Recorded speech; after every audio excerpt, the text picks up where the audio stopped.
servicio importante de protección civil. Este recinto cuenta con 2 salidas de emergencia, una de su lado izquierdo y otra del lado derecho. En caso de movimiento telúrico o con acto de incendio, les pediremos conservar la calma y acatar en todo momento los avisos del personal a cargo. Las acciones a tomar son proceder al desalojo ordenado del recinto o realizar el procedimiento de repliegue sobre los muros que conforman el espacio. También les pedimos no se obstruyan pasillos o desahogos de salida. Agradecemos su atención. Muy buenos días. Ladies and gentlemen, distinguished guests, dear colleagues, and esteemed members of our cherished community, good morning to you all. Today, we gather here in the spirit of celebration and gratitude to commemorate a remarkable milestone in our history. 8 decades ago, a group of forward-thinking individuals came together with a shared belief in the power of unity and collaboration. Their vision was to build an institution that would serve as a catalyst for positive change and transformation. With unwavering determination and a sense of purpose, they laid the groundwork for what would become an indomitable force of hope and progress. Throughout the years, the Anglo-Mexican Foundation has weathered storms, faced challenges, and adapted to an ever-changing world. Its resilience and steadfast commitment have guided it through moments of triumph and moments of adversity.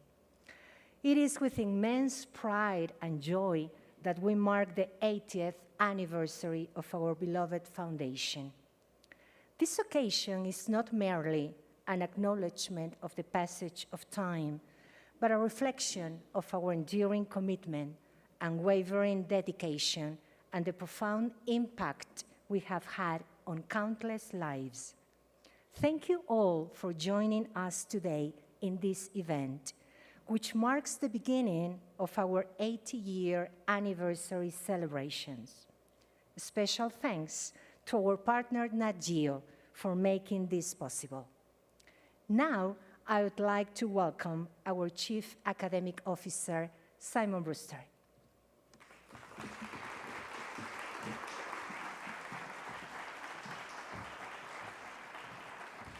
Well, thank you, Gabby, for that very good introduction, and welcome everybody. Welcome the people who are here and the people who are online for the live streaming event. It's very, very good that you're here today with us. I'd like to thank everybody responsible for this event, because these events look like they're quick and easy to organize, but it's actually totally the contrary. It requires a lot of people to work together. So I'd like to thank, obviously, our partners in Nat Geo, Tiago, Laura, Lourdes, for all the work you've done in making this possible, all the Anglo staff under Mari Carmen's direction, and all the people in Anglo Arts, Jimena's team, for everything they've done, because those 3 teams working together are making this possible. So as Gabby mentioned, 80 years, the Anglo was founded in 1943 during the Second World War. Some interesting things, that the constituting document for the organization mentioned culture, mentioned relations with the UK. It didn't actually mention teaching English, which came to be one of our most important activities. And since that time, teaching English, training English teachers, English exams have been one of the mainstays of our organization, and trying to ensure that everything we do has quality about it, and more of that in a minute. Since that time, the organization has diversified. We now are involved in formal education, training teachers. We have a PGCE, which we launched in Mexico from the UK for teachers in formal education. We have a school with over 1,000 children, Churchill School. And we are offering a degree through our Institute of Education in English language learning and teaching, and we will have by the end of this year a degree in education. So I think to a large extent, even though we have gone through challenges and problems, as Gabby mentioned, we are attempting and largely succeeding in fulfilling our mission. And our mission for the foundation talks about using education and culture to provide opportunities for people.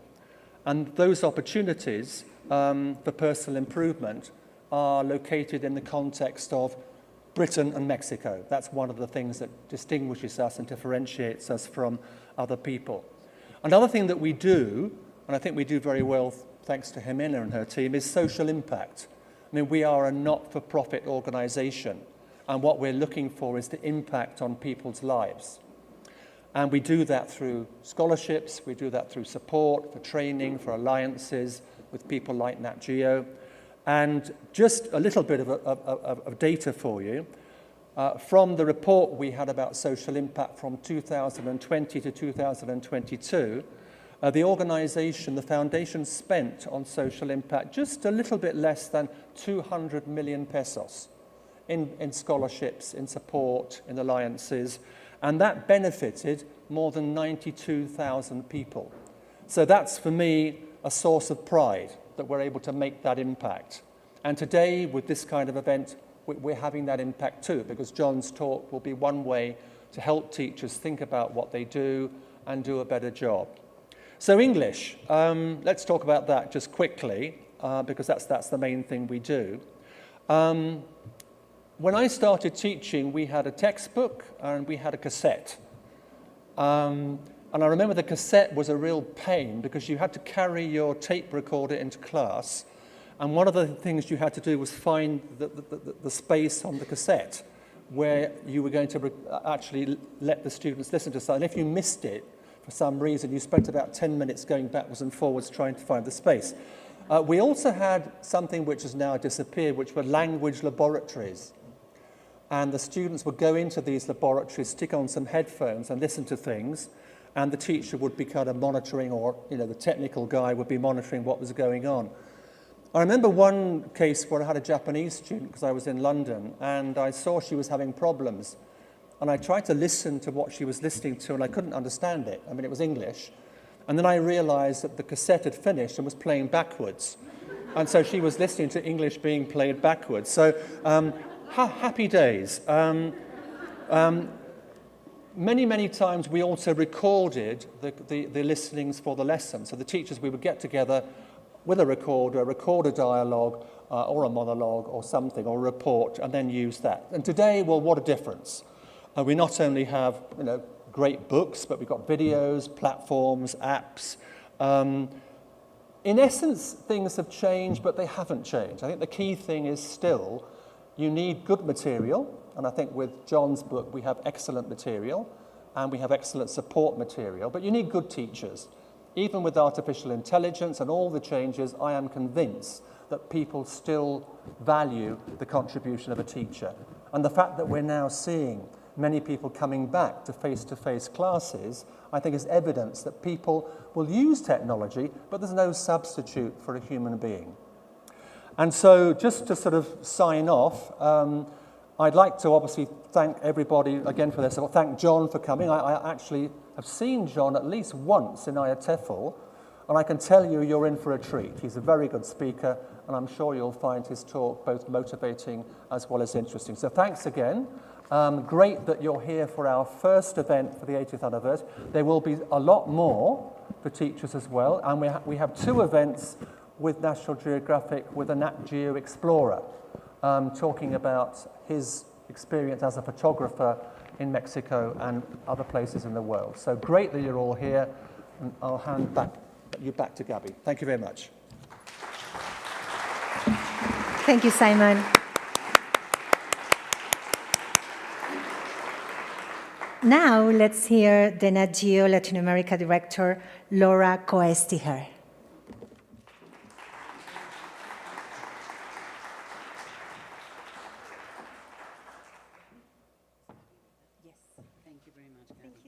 Thank you very much, Gabby, and thank you, everyone. Hello, my name is Laura Coestiger.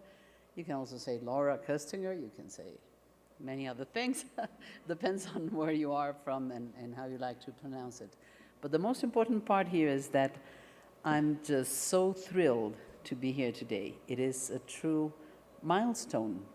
I'd say I have to I have to say that, in my personal life and in National Geographic Learning's business life, it is a milestone to be a part of the Anglo and the Anglo work. So thank you very much for that. Thank you for having us here. And let me tell you, I'm going to read this very nice speech. It's just so nice, it makes me nervous. I wish it need not have happened in my time, said Frodo. So do I, said Gandalf, and so do all who live to see such times. But that is not for them to decide. All we have to decide is what to do with the time that is given us. J.R.R. Tolkien, The Fellowship of the Ring. All we have to decide is what to do with the time that is given us. Beautiful teaching Gandalf gives Frodo when they are in their way to Mordor through Moria. Do you remember that part of the book?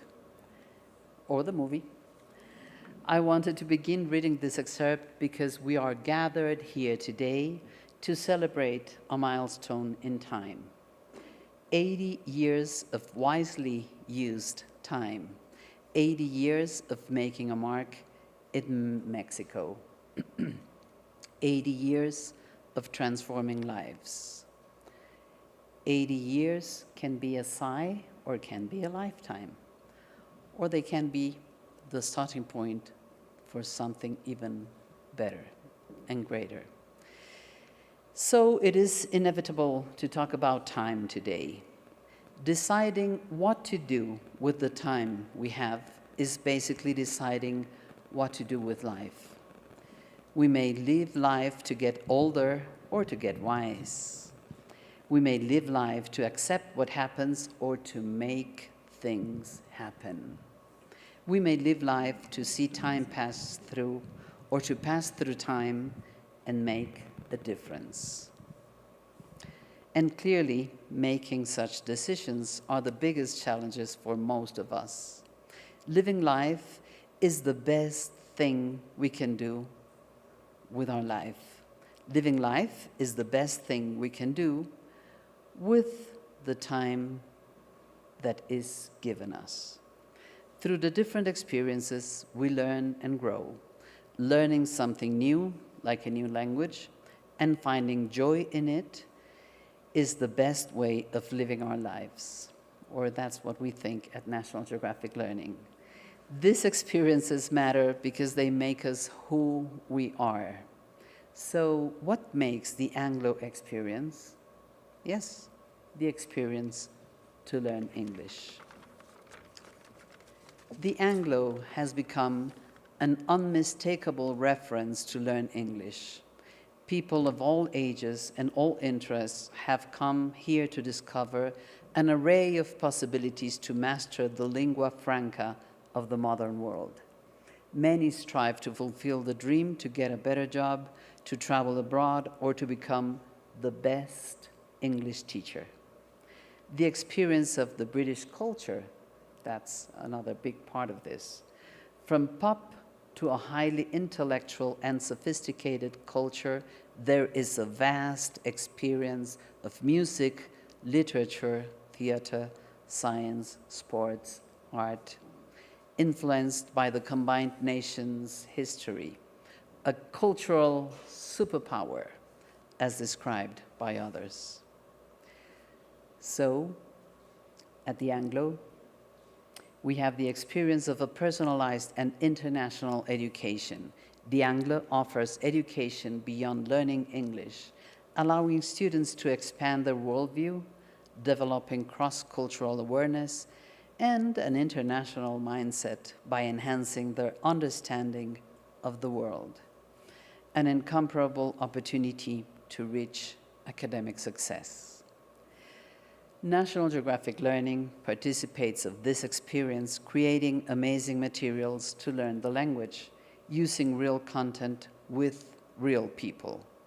We create memorable experiences, bringing the world to the classroom and the classroom to life. We share life experiences of TED speakers and explorers who become role models and inspiration to students and teachers.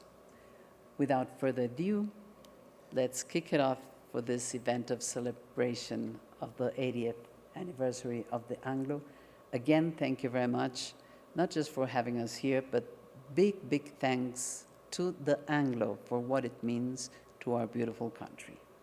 Thank you very much.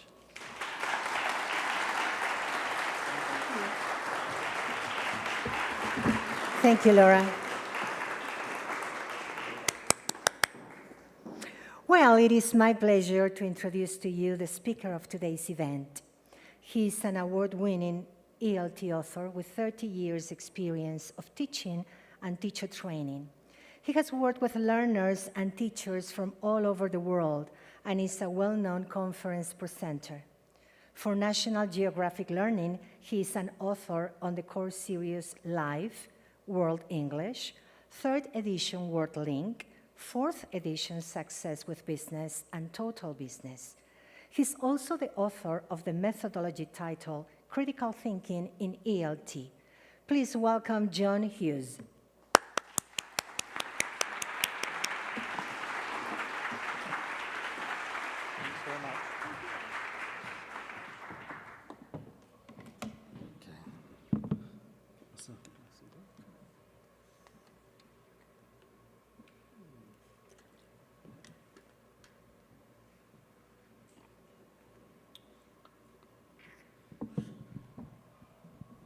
Right, good morning. Are we all good? I've been told that if I stand here, people online can see me as well. So hello, people in online land, and I hope you can follow what we're doing today. It's a real honor to be here for your 80th birthday. I'm very proud to be here. I know my colleague Paul Dummett came here a couple of years ago as well. I think both of us work on life, and we work quite closely together. So Paul says hello to people that he met when he came last time. But very nice to see lots of teachers who use life. It's always fun and exciting to meet people using the course book. During the coffee break, come and chat to me. I'd love to hear what you think about it, what your students think about it. It doesn't all have to be good. If you've got something you want me to try to improve next time, please tell me. As well as writing course books, until recently, I was based in Oxford, and I do summer courses at the university. We do methodology courses, which are fun. And I also do some work with refugee students. Everybody thinks Oxford University is just towers and old buildings and things, and a lot of it's like that. But we do get quite a lot of refugees come from places like Syria, more recently from the Ukraine. And I have a kind of deal with them. I teach them some English, they get it for free, and in return I get to test out my materials. So it's a good deal. And I will be referring to some of my classroom experience with them later on. I'm going to get you to do some exercises in this session. Don't think you can just sit there and, fall asleep. I will get you to do some things. I'm also going to share some classroom activities to use, things that you can supplement the books with when you want to add some variety. You're free to take photos of the activities, but I will make sure that you get a PDF copy of the slides, and presumably somebody can share them amongst you, and you can get, so some of the activities, if you like them, you can use them. I have taught Mexican students, but obviously I've never taught in Mexico. I'm not going to lecture to you about how you should teach in Mexico. That's not my job. I'll share some ideas. Some of them you might think, not sure that would work. Other things you think, oh, yeah, we could try that. That would work. So pick and choose as I go along, okay? Let's get going. I'm talking about convergent and divergent thinking. And as you know, in the life books, we do a lot on critical thinking. We're sort of going to explore that, but in a slightly different context. Before we do anything else, though, I'd like to invite you to England for the afternoon, okay? It's a Sunday afternoon. We're all going to go over to England, and if my clicker works, there we go. I'm going to invite you over to England to the forest, okay? I'm going to take you to a forest near me. And we're going to have a nice Sunday afternoon. I've checked the weather. It looks okay, but it's England, you know. We might get a bit of rain, but we'll be fine. There's two ways we're going to arrive to the forest. You've got a choice, okay? You can come this way. Now, this has a nice path, a bridge, in fact. It goes over a river, a small river. And we can follow the path through the forest. And we're going to walk a while. We might see some rabbits, maybe some deer, a few things. We'll have a nice time amongst the trees. But the best thing is there's a cafe at the end. After about 45 minutes of walking, we can go to the cafe, have a cup of tea, some nice cake, just relax. So it'll be a nice Sunday afternoon out. So that's option A, okay? Option B is slightly different. We're not going to follow a path. We've parked away from the main car park. We've come to the forest here. You can see there's a few trees here. A few things have fallen down. There is a river somewhere, not quite sure where the river is. We might have to work out how we get over that. And we're going to walk for a while. And I'm not dead sure where the cafe is, okay? But I'm sure we'll find it eventually, at some point. Now, just have a little think. Be honest and think about the mood you're in today. And if you were about to enter the forest, just think to yourself, would I prefer to enter through A or B today? Just have a little, think, quiet little think. Okay, let's do a little test. How many of you would choose A? Ooh, okay. How many of you would choose B? How many of you would just prefer to go to the pub? No? Okay. Yeah, all of you. Yeah, right. Quite interesting result. That is quite typical that I get about 70% say let's do A, about 30% do B. And that's quite typical. And if I ask you this question tomorrow, your answer might change because it depends on our emotion and mood and so on. And of course, one represents a kind of convergent thinking, a convergent way of thinking. We're going to follow a path which is quite well defined. We're going to follow a route and we're going to get to an end point where maybe a number of paths converge at a central point, the cafe. Or we might follow the divergent thinking approach, and it might take us an hour of walking, it might take 2 hours, it might take us till midnight. I really don't know, actually. I haven't got a plan for that route.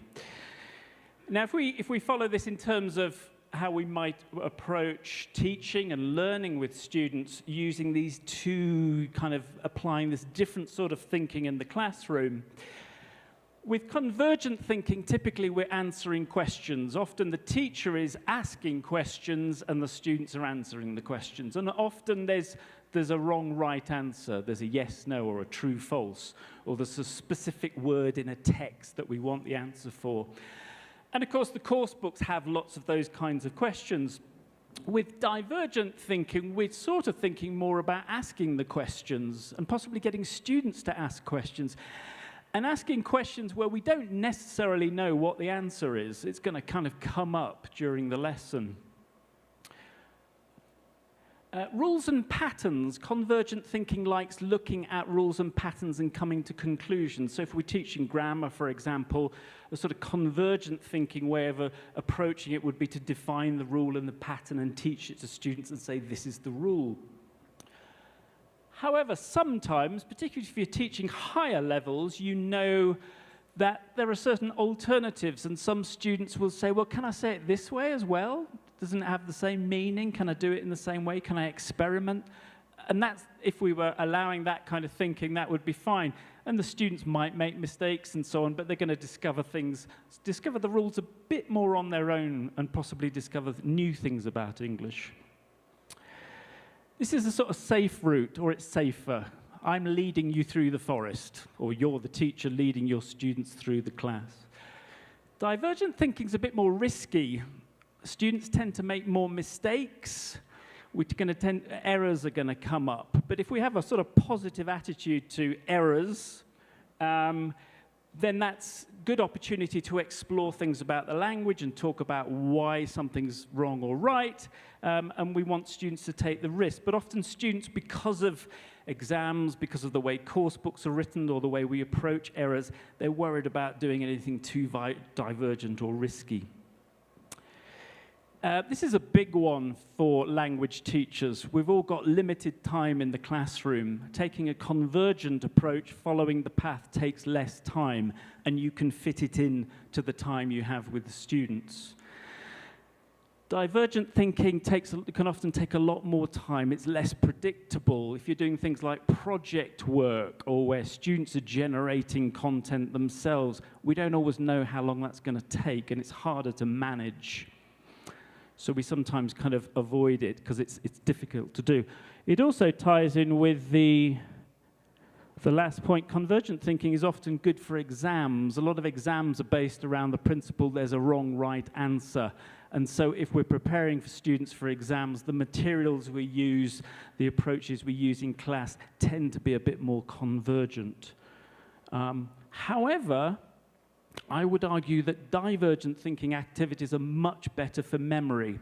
For example, if you came with me to England for our walk through the forest and somebody said, "How was your weekend?" or "How was your Sunday afternoon in England?" If you went down path there, you'd probably say, "Oh, yeah, well, it was very nice. We had a cup of tea at the end. Nothing special. It was fine." Or if you went down path B, you might say, "Oh, crikey, we got lost, we got wet in a river, it took 3 hours, it got dark, then we couldn't find our way home." Now, you might not have had a great time, but I guarantee you remember it whenever somebody says, "Do you remember going to England?" So there's an element of that that just triggers memories a bit more. Now, to put some flesh on this to make it real, I'd just like to share with you a classroom activity I did with my students. I was doing a lesson that I've probably been doing for the last 30 years. So I haven't been teaching as long as Simon, but I've been teaching since 1992. And I've taught this lesson I don't know how many times, and I'm sure a lot of you, everybody in the room's probably taught this grammar lesson at some point. And more than once, yeah? So this is from Life Elementary. And we're introducing students to the rules, the language of rules. Have to, don't have to, can, can't. So I'm doing my standard lesson. I've got 12 students in the classroom, and I'm presenting my grammar. We're checking the rules. It's a very convergent thinking approach. I'm leading them through so that they understand the grammar rule. Then I'm going to give them a very controlled exercise, which is a sort of, it's either wrong or right, just to check that they've got the basic understanding. All very solid teaching. Nothing spectacular, just straightforward. And the students are happy. And for the last 30 years, I think I've probably, my next exercise is fairly standard, and a lot of you have done it. It works well for me because, of course, I teach students from different countries, but it would work in your context. And I say to them, think about your country and write rules that are true for your country. And that way they're practicing the grammar. So I might get sentences like this. You have to drive on the right. You don't have to wear a school uniform. You can get married when you're 18, and so on. And they write their list of rules, yeah? That's fairly safe, standard lesson for this grammar point. And it's fine, and I can go around and check that everybody's used it. And they're sort of personalizing the language. However, on this day that I was teaching my group of 12 students, I thought, God, I'm bored of teaching this lesson. I'm so bored of it. I've been doing it for so many years, and I've always done it the same way. How can I shake it up a bit? And there was an author who's still writing, Jill Hadfield. She wrote some very famous communication books. She always had this nice activity where students had to come up with their own new country. So I thought, actually, I'm going to do something different in this lesson. So I've got my 12 students, and I think, great, 3 groups of 4, so I'll have 3 countries. And I said to my students, okay, I want you to get together in your groups, and I want you to create a new country. And I was doing that sort of excited thing that teachers do, hoping that the students will be equally excited. I want you to create new countries. Well, on this day, I had a new student she was from Hungary. Her level of English was good, and I think she'd probably been placed in the wrong group. But she looked at her new teacher, and she said, "But I'm from Hungary." And I said, "I know, but I want you to come up with a new country." And she still looked very quite stony-faced, "But I'm from Hungary." And I was clearly irritating her. And so I kind of said, "Don't worry, just work with the others," because the other students kind of were used to me. So I sort of fudged it a bit as the teacher. Anyway, they got on with it, and the next step was they had to come up with names for their new country. So here's the divergent thinking bit. They did finally come up with some nice names. The first one I loved, Sea Island. The Hungarian student was in that group, but I don't think she thought of the name. I think the other students did. But anyway, they came up with Sea Island. Very nice. The next group was struggling to come up with a name, but one of them, nice bit of divergent thinking, and said, "Well, 2 of us are from Moldova, and 2 of us are from Syria. Let's create a country called Moldo-Syria." Nice divergent thinking. The third group were also struggling to come up with a name, but they overheard group 2, and like all good creative thinking, divergent thinking, they stole the idea, which is really good in creativity, to steal ideas. They created Rome, Italy. Anybody guess the 3 countries involved? One of them's obviously Brazil. Very good, straight in there, yes. Brazil, Romania, and Italy. Okay. And then they started to write rules for their new countries, and the rules are rather good. Sea Island, you can swim with the dolphins, you don't have to pay taxes. It sounds fantastic. That is what I am looking for, that country, yeah? Moldo-Syria, bit more right-wing, bit more eco-warrior. I found them quite severe. You have to study English, you can't have a car, you have to cycle. They only like the verbs have to and can't. They weren't interested in the other verbs that I taught them.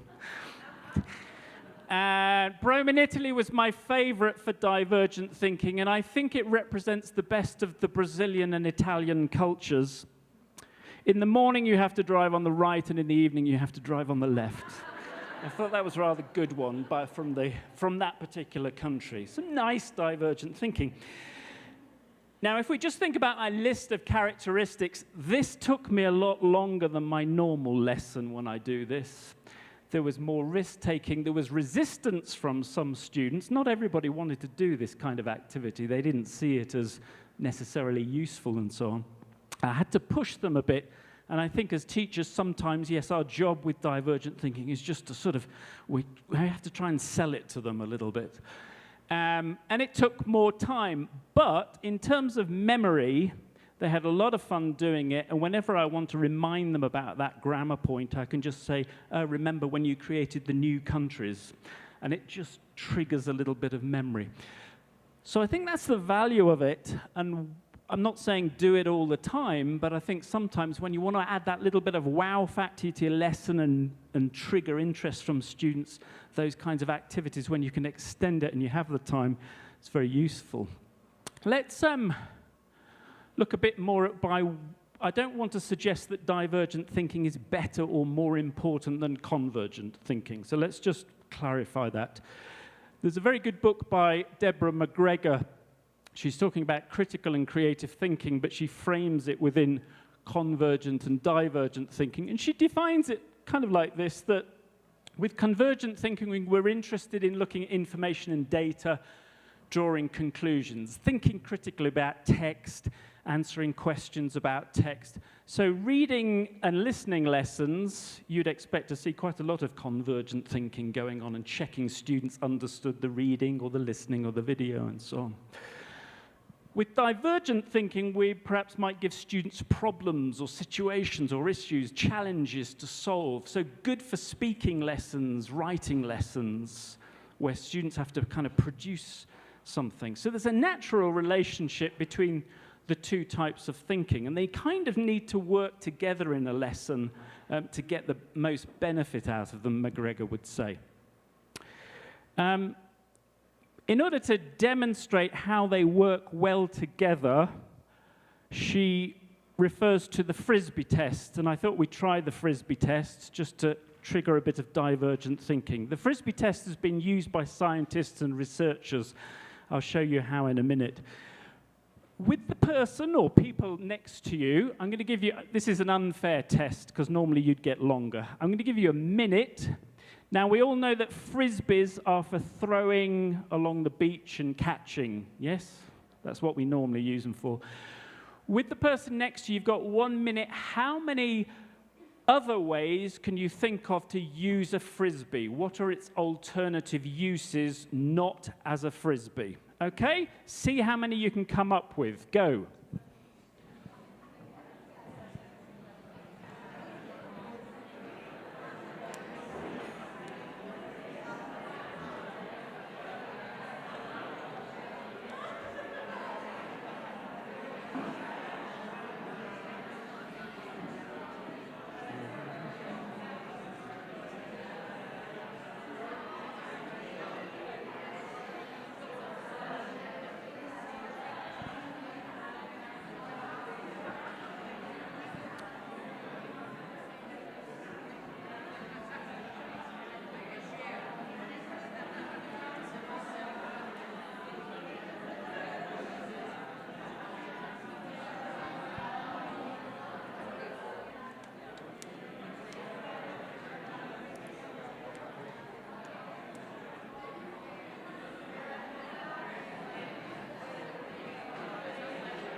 Five, 4, 3, 2, 1, stop. Lovely. Anybody get more than 5 ideas? Ooh. Anybody more than 7? Ooh. Anybody get close to 10? Go on, oh, you did. Well done. Okay. What I love about the activity is some people actually do the actions with it. Like at one point over the back, somebody was hitting somebody with a Frisbee. What was that about? Okay, next step in your group, choose the best idea, the one you like the most. Just discuss the ones you brainstorm. Which one do you like the most?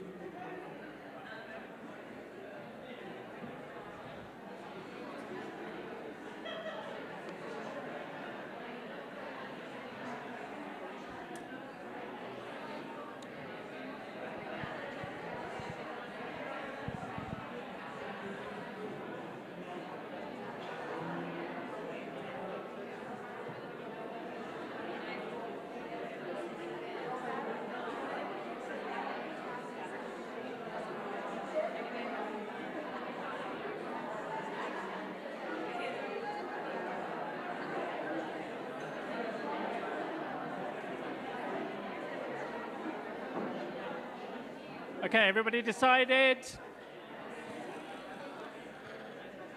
All right. I'm not going to ask everybody to feed, but I'll pick on some people at the front. The team that claimed they got 10, what was your favorite idea? We have a tie. We decided that we can use it to get rid of spiders without touching them. Okay. Or to practice your drum beats. Nice. I like I've never heard the getting rid of spiders tool. That's any other people at the front here? Yours? Favorite?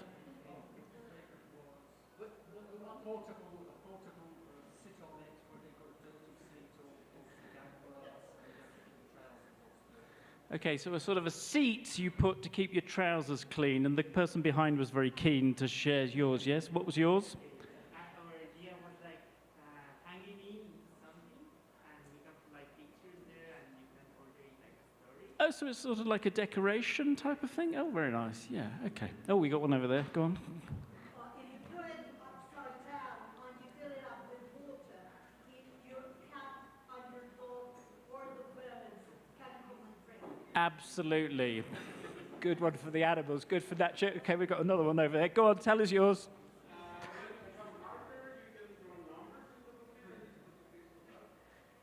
Sorry, I couldn't hear that one. You throw numbers.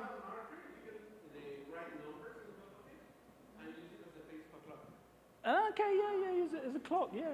Teaching tool, there you go. Good one, okay. You can share more during the coffee break. We don't need to do them all. Okay, my point is, what I wanted to demonstrate was divergent and convergent working together. McGregor would say, for example, the brainstorming stage, the thinking outside of the box stage, was where you're just coming up with how many different ideas can you come up with. She then says, of course, to complete it, we need the convergent thinking where you start to analyze and evaluate the ideas and come up with the best one. It's not enough just to think outside the box. There has to be another stage. And that idea of convergent and divergent working together is important. And in, for example, creativity, we often use divergent thinking as a synonym of creative thinking or creativity, but it's not the whole picture because, of course, creativity involves looking at different ideas and making sort of final selections. It has limitations. And we'll come back to this idea that we can really help students with divergent thinking by setting limits, and it will help with their creativity. Incidentally, the Frisbee test has been given to astronauts. It's said they can come up with about 200 alternative uses because they have to do that kind of thing in space, apparently. Don't ask me how or why, but it's whatever. And the other thing is, many of you will have seen the Ken Robinson TED Talk on Is Education Killing Creativity? And evidence from this kind of test was used to suggest that as educators, we're limiting students' creativity over the years. I don't really agree with it, but the idea is younger learners will think of a lot more ways. Teenagers, fewer ways, adults, even fewer. It's not really the whole picture, but it has been used as evidence in that way. One thing I am interested in is what happens in the brain, and scientists have used it and done scans of the brain. So if you did the Frisbee test, the divergent thinking stage, scientists would suggest, and it's only one theory, that this part of the brain, the red part, tends to be used for more divergent thinking. The daydreamers in your class, when they're not listening to you and they're looking out the window, they tend to be using that part of the brain. When you're doing the more convergent type task with single answers and conclusions, it's suggested that the central executive network, this bit, the blue bits, start firing in the brain much more. And you know, we used to talk about, particularly in ELT, we used to talk about left and right brain, and that the brain was somehow split down the middle, and one side was more creative and one part was more logical. Not many researchers seem to think that that's really true anymore. This bit is like a sort of balancing part between the more convergent and the more divergent. It sort of chooses the best of both. It's the balancing part of the brain. There's a lot more they don't know about the brain, but I think it's an interesting visual representation of if we use divergent and convergent thinking in our classrooms, we're encouraging much greater use of the brain, and we're reaching out to more types of students. Because I think coursebook materials, ELT materials tend to favor the convergent thinker and the daydreamers, and often maybe the dyslexic students. My son is dyslexic. He's really this kind of side. His brain's like this. Reaching out to that type of student, we need to be quite aware of that, and I think it's a nice model from the brain. One other thing I just want to share with you before we get onto some practical classroom stuff. I like a magazine called Nature, nature.com, and I've put the link to the article. I often read it looking for ideas and so on. They did a fascinating study with the Frisbee test on students. If any of you are teaching online using Zoom, talking to your students down webcams, this is a really interesting study. They gave students the Frisbee test and other similar tests. They put students in the classroom face-to-face looking at each other in quite a traditional way, gave them the test, said, how many different ways can you come up with? Then they repeated the test through the webcam, so students talking to each other through the webcam. And in every case, students who were face-to-face in the classroom came up with more ideas. Not that many more, but always 2 or 3 more within the time they were given. So then they were interested, well, why is it with face-to-face classroom context do students brainstorm more easily or use their divergent thinking? They started using eye tracking technology, and they were tracking the eye movements of students in both contexts. And of course, in the face-to-face classroom, even though they're looking at each other, they're not actually. We're looking around, we're looking up at the ceiling, we're looking down at the ground, at our shoelaces, out of the window. The eyes are going all over the place, and at the person you're working with, but not all the time. Whereas online teaching, Zoom teaching, encourages us, the eye contact, to always be focused on the screen, and it's less encouraging that we move and look around. And their conclusion was, for creativity and divergent thinking, when you're teaching online, don't always demand that the students are constantly got their webcams on and looking at you. I was in a teacher training session recently. I wasn't running it, and the trainer said to us, he was going to give us a task to think about. And he said, okay, switch your webcams off, switch your microphones off. Here's the task. Go for a walk around the house, 3 or 4 minutes, have a think. Then when you're ready, come back, switch on your webcam, and I know that you're ready to talk, and we'll discuss it further. And it was an incredibly powerful little technique for online teaching, and ties in with this, that with online teaching, if you give students that creative thinking task, give them some space to go off and think about it, and don't just lock them down. They need to stand up, walk around, and so on. Be aware of it anyway. I thought it was kind of an interesting link to the topic. Okay. Let's think about the ELT classroom specifically. A few activities coming up here and a few ideas to use in the classroom. Brainstorming. We all use brainstorming at the beginning of lessons. Maybe you write the topic of the lesson on the board and say to students, think of things that you know about the topic. Brainstorm, brainstorm, brainstorm. And think outside the box. Come up with some ideas.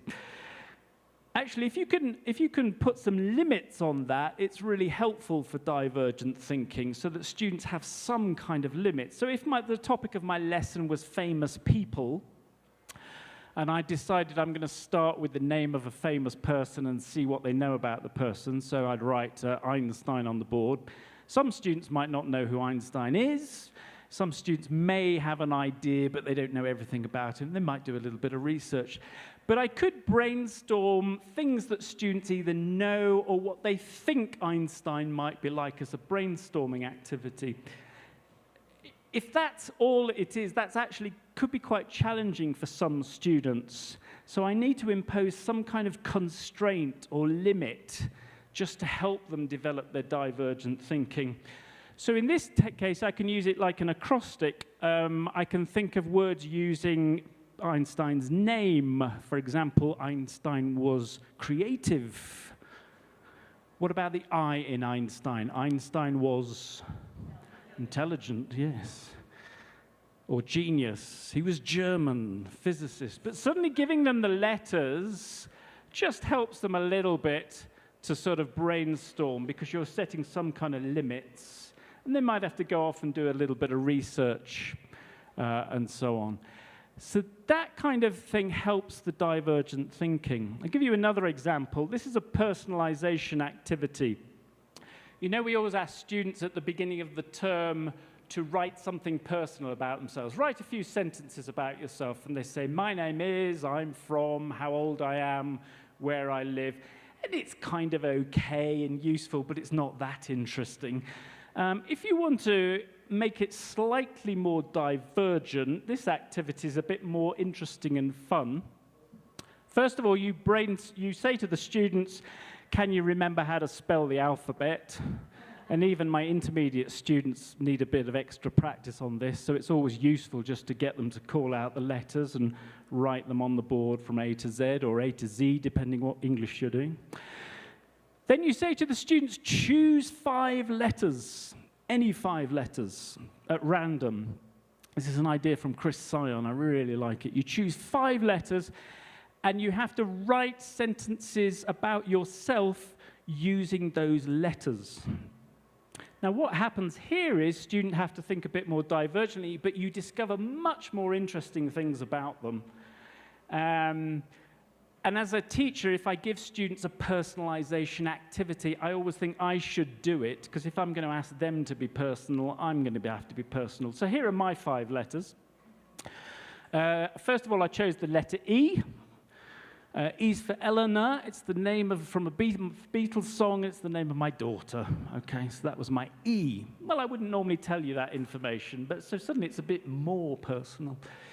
Letter H, silent letter in my first name and my surname, causes people enormous problems when I go to different countries. The letter I is for an island. I live on one. Well, England's an island, but I've also recently moved to an island just off the south coast because I wanted to have a place to disappear to. So I'm on I for island. K is from our new king. How exciting is that, everybody? Were you excited about the king in Mexico? Probably. My country has one. I've never met him. And finally, P is for puppets. I used to make them a long time ago before I became a teacher, and I've used puppets in the classroom a bit as well. So what the activity's done is tell you something completely new, and as a student, I would really have to think about how each letter connected with my life, and it requires a lot more thinking. It's a lot more personal, a lot more interesting. I can set it for homework. Students can write it. A friend of mine, Antonia Claire, does lots of stuff on creativity. She does a version where students take photographs with their phone. So they go home overnight, they choose 3 letters, they photograph something in their life that has that letter in, and then they bring the photos to class the next day and they present their photos to each other. So that's a kind of a creative extension. But you really get to know students through it. It's a nice activity. Okay, questions. The questions we asked. Earlier I mentioned the importance of asking questions, answering questions, and divergent thinking is really affected by the questions that we ask as teachers. On average, in a typical day, a working day for Anglo, how many questions do you think you probably ask in total during a working day? Just have a little think. What do I think the number is of questions? Every type of question.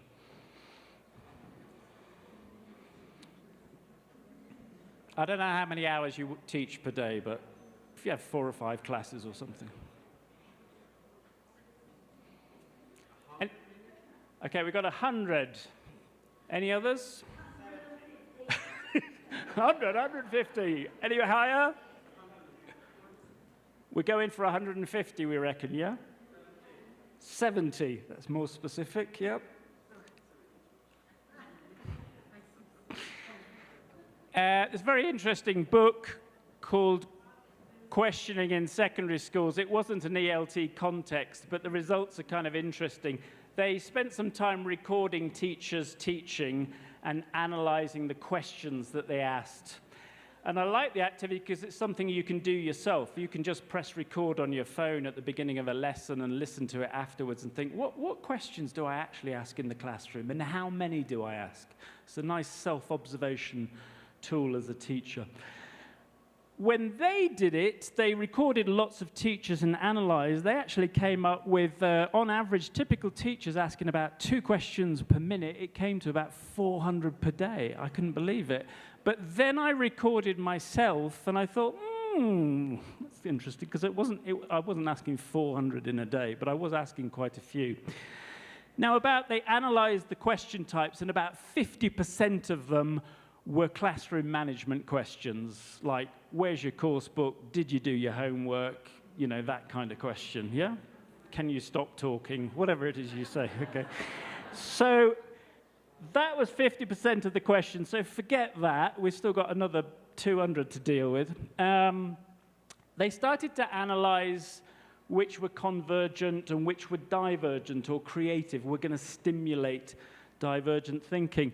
In one study, only 4% of the questions were encouraging creativity and divergence and were open questions without a correct answer. And in another study, 8% of them.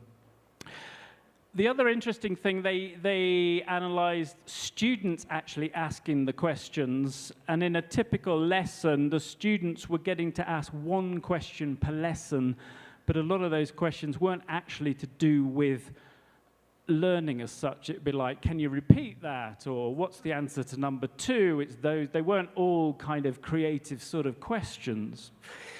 So it's a slightly different context, but I think it's useful for us to think about the questions we ask and possibly to record our lessons and really focusing on questions that we're asking. Let's try something out.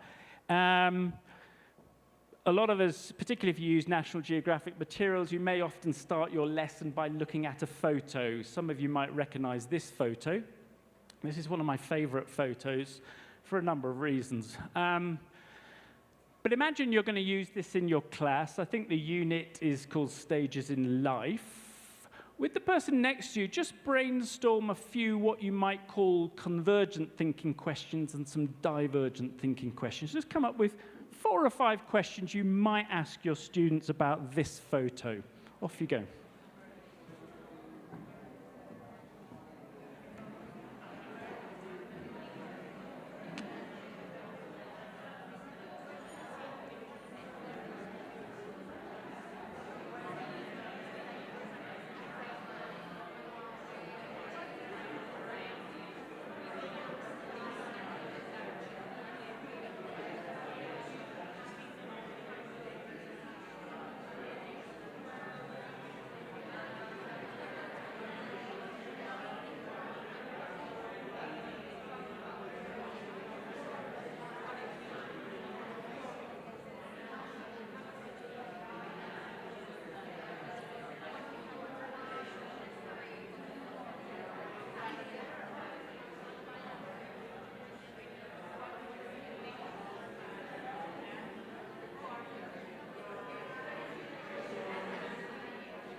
Okay.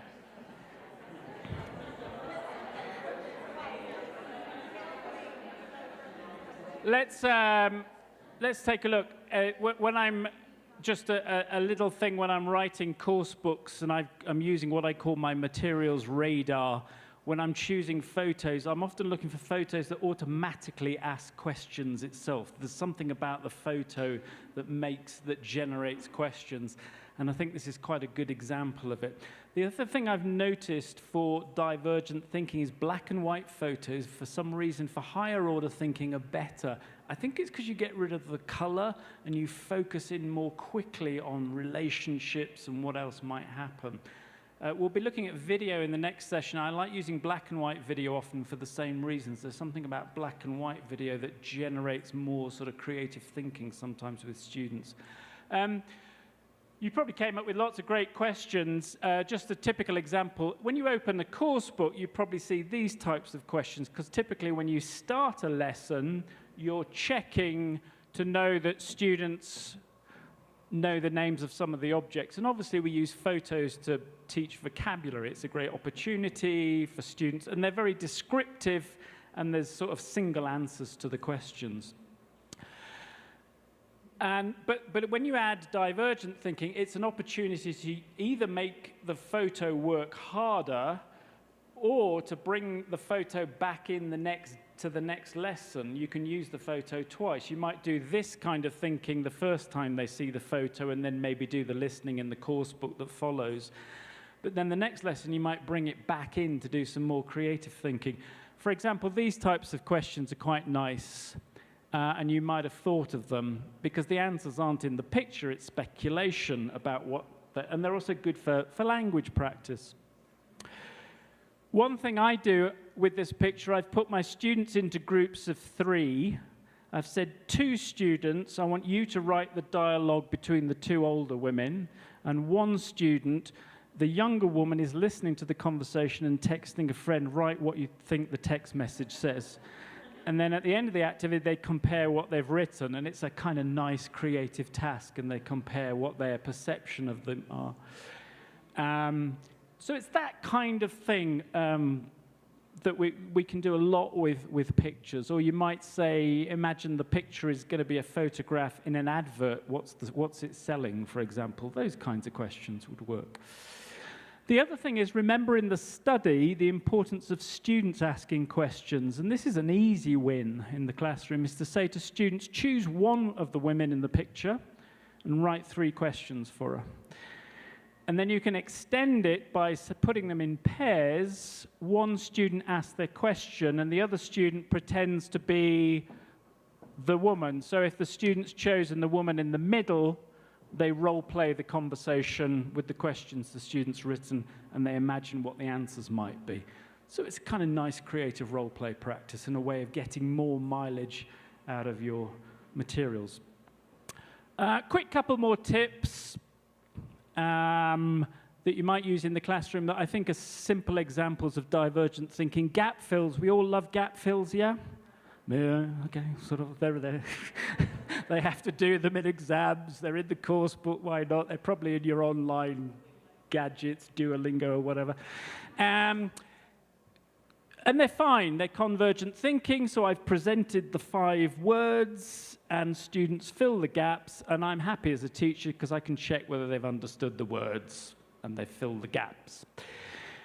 But my students get pretty familiar with gap fills, and I know that they can probably write their own, and sometimes better than I can write them. So an alternative activity would be to give them 5 more words, desk, plant, carpet, TV, photo, and write their own gap-fill sentences for those words.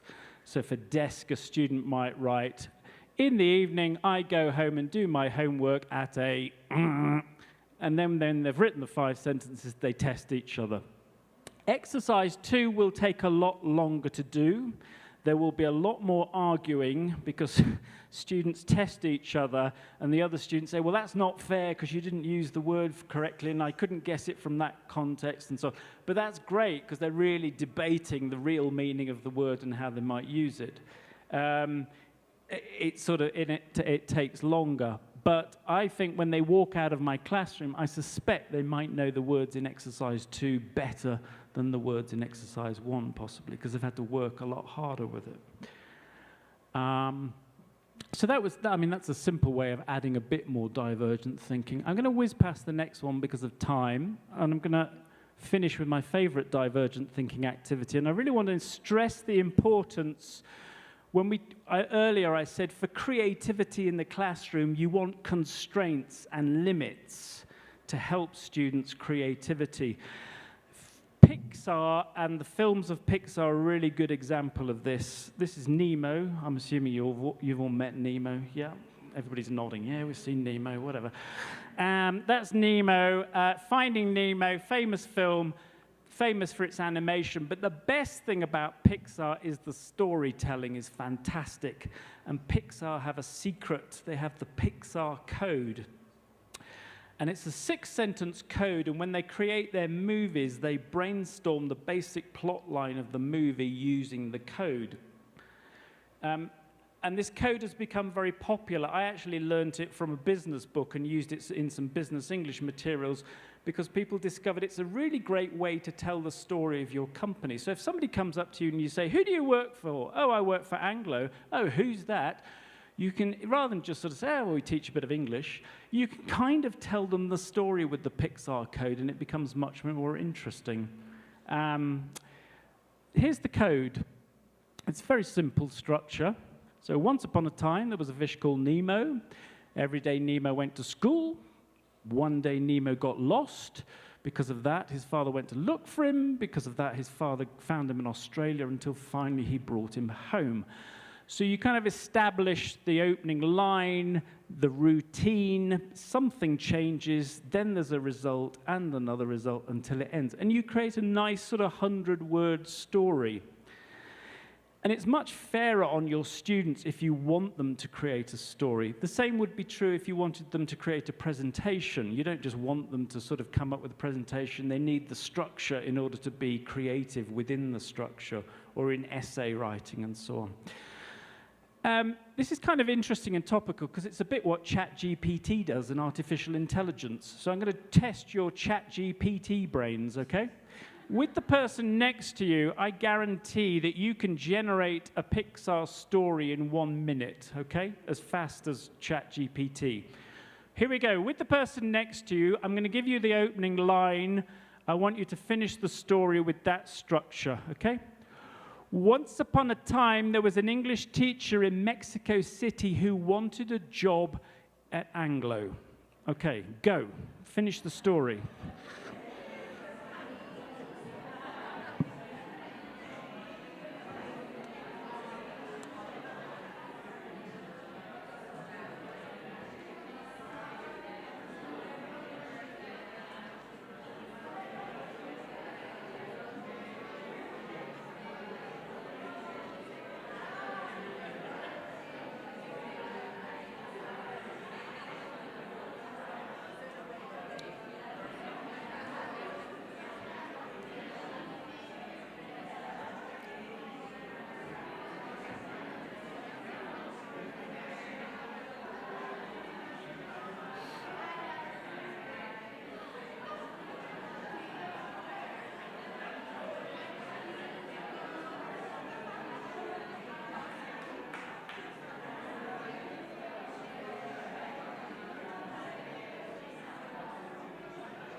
Three, two, one, stop.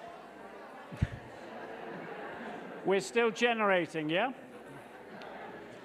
Did you manage to get to until finally, more or less? Yeah, it wasn't too hard, was it? And you might want to go away now and improve your story and make it slightly more exciting. One of my co-authors at National Geographic Learning, Kath Billsborough, she does a lot of young learners material. Her catchphrase is, creativity craves constraints. And her idea is whenever you want creativity, you've got to add some sort of constraints to it. And when you do that, it really helps students create content like this much more quickly. Keep your story, maybe tell each other your stories over coffee. I'm not going to listen to them all now, but you could compare stories over coffee. But it's a nice technique for all sorts of things, for presenting yourself. You obviously don't say, well, once upon a time, but you can use that kind of structure to create short descriptions of yourself in networking situations, presentation situations.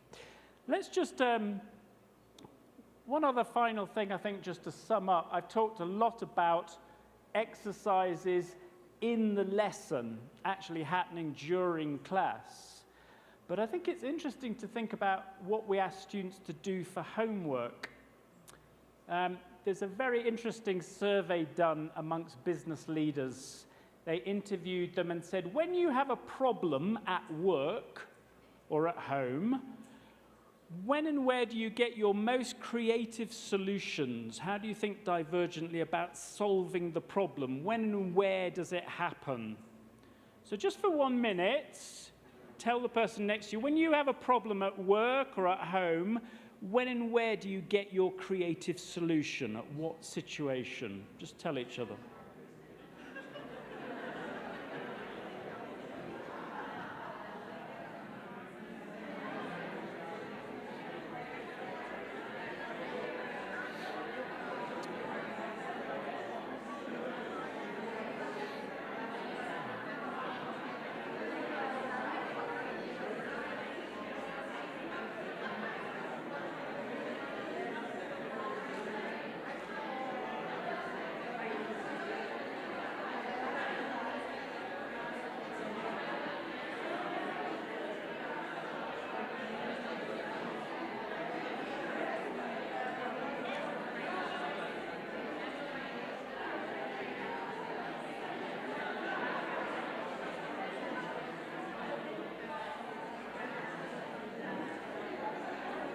Okay, let's take one or two ideas. Hi, everyone. For example, where do you get your creative solutions? Oh, good answer. In conversation with people I trust. I've never heard that one before. Wow. Okay, let's try another one. When I'm cooking, we're in the kitchen. Yeah, cooking in the kitchen. Washing up is a good one as well. One more. Walking on my way home. That's an interesting answer. I'll show you why. Here are the top 3 answers. One was on vacation.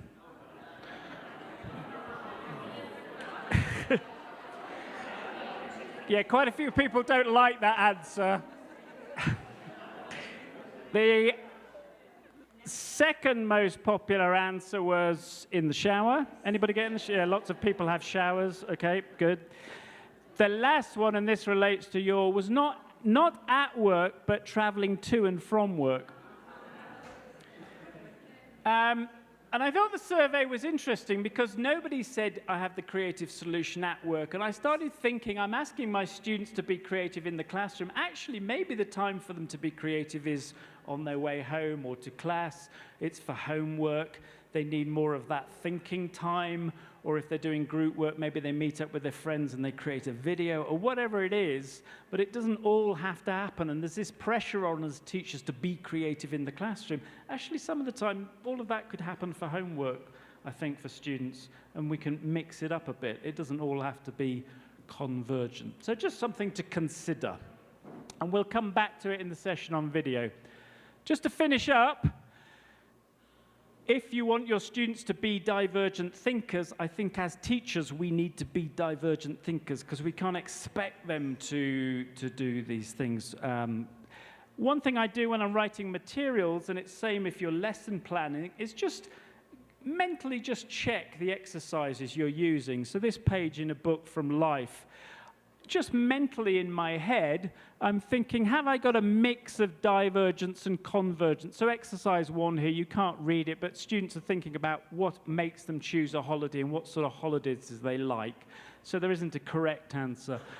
The next 3 exercises are listening, pulling language out of the listening, doing some pronunciation. They're quite convergent. There's correct answers and so on.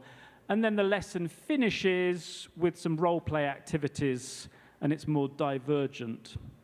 And it's just useful, I think, just to check your lesson plan. If you've got sort of 4 convergent type exercises in a row, maybe have a think, ooh, what can I just add there to add some variety and help those other students who need that sort of divergent thinking task and add some variety.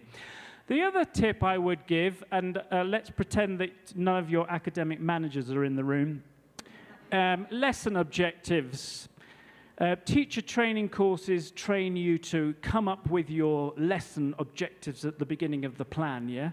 And as good teachers, we plan our lesson, and the course book makes us do this. Choose your 3 lesson objectives for this lesson. And we kind of view the classroom in a sort of straight line, yeah? That we're going to walk into class that day, take the straight path, and achieve our goals. That's the magical world of teaching. But in reality, come off it, it looks much more like that, doesn't it? Really. And sometimes we reach the goal, or we get very close to it, and we don't quite end there. And we know that if we spent a whole lesson doing first conditional, we're probably going to have to come back to it in 2 days' time just to kind of revisit it and make sure that everybody's got it. And if we're open to divergent thinking as a teacher, we allow things to kind of wander and get lost slightly in the forest. And students have got something they want to talk about, or they've noticed something and they want a discussion, and we need to give them space to talk about these things or try something out. I'm not saying do that all the time, particularly if you're doing exam preparation courses and so on, but I am suggesting that we kind of need a balance between these 2 things.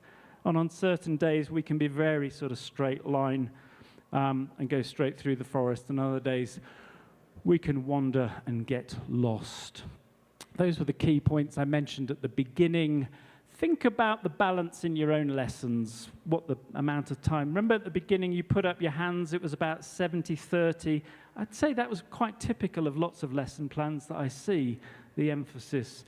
70% of the exercises are convergent, 30 are divergent. Not always, but it's quite common to see that in plans and course books and so on. When you get the slides, if you fancy doing some further reading on the topic, those are some of my references. The guy at the bottom, Jürgen Wolf, who wrote Creativity Now, he has his own website. It's full of creative ideas. Then he's not a language teacher. He just has some really fun, creative stuff on his website. So follow him, Jürgen Wolf. But you can have a look at that when you get the slides. And feel free to email me. My email's up there, but I'll get the slides to you. And let's have a chat over coffee. Thank you very much for listening.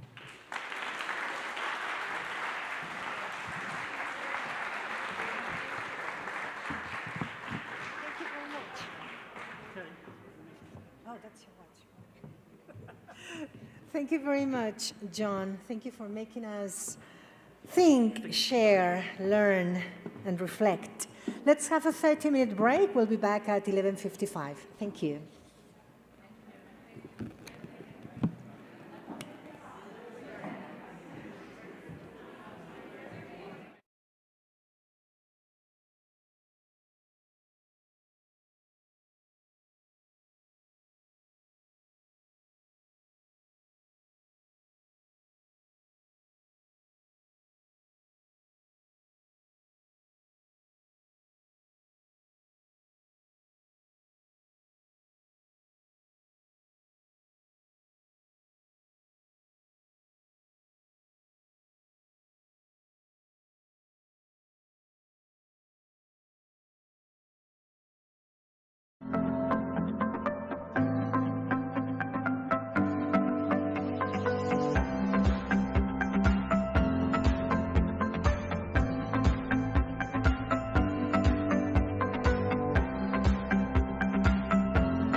Okay, are we all good? Everybody's eaten a lot? I just thought you'd been eating nice food and feel sleepy now. Okay. Right, you've heard of Hollywood. Today we're going to go to the land of English language teaching wood. Okay, sort of similar. We're going to explore video and using video in the classroom. I'm sure you all use video. There are video in National Geographic learning materials. And I'm going to use some videos with you today that might be new. They're used by National Geographic Learning, but they're also on YouTube. So if they're not in the books you're using, you can make use of them and experiment with them. And again, if you want copies of the slides or anything, either take photos, but I can send it as a PDF as well for you to take a look at. Okay. Earlier, I was laughing because Simon, in his introduction, was talking about audio cassettes. And I thought, how many of you actually know what they look like? But I'm going to do a different test. How many of you remember that in the classroom? Oh, lots of you, gosh. But you look so young. What?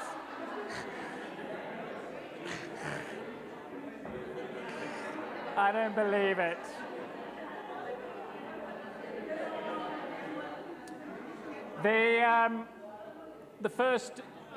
One of my first teaching jobs was a school in Poland in 1993. So the Berlin Wall had just come down, and I went off for an adventure, and I worked in this language school. And they were very excited because as part of their marketing, they offered the students who studied English, they offered them the video lesson. Every term you would have one video lesson, and this was a marketing feature, okay? And the video lesson was like this, basically. I worked at the school, and the school had spent a lot of money, and they had this huge frame with wheels. Anybody remember those? Yeah? You had a massive television. You had a big box that you put that in. It had lots of cables.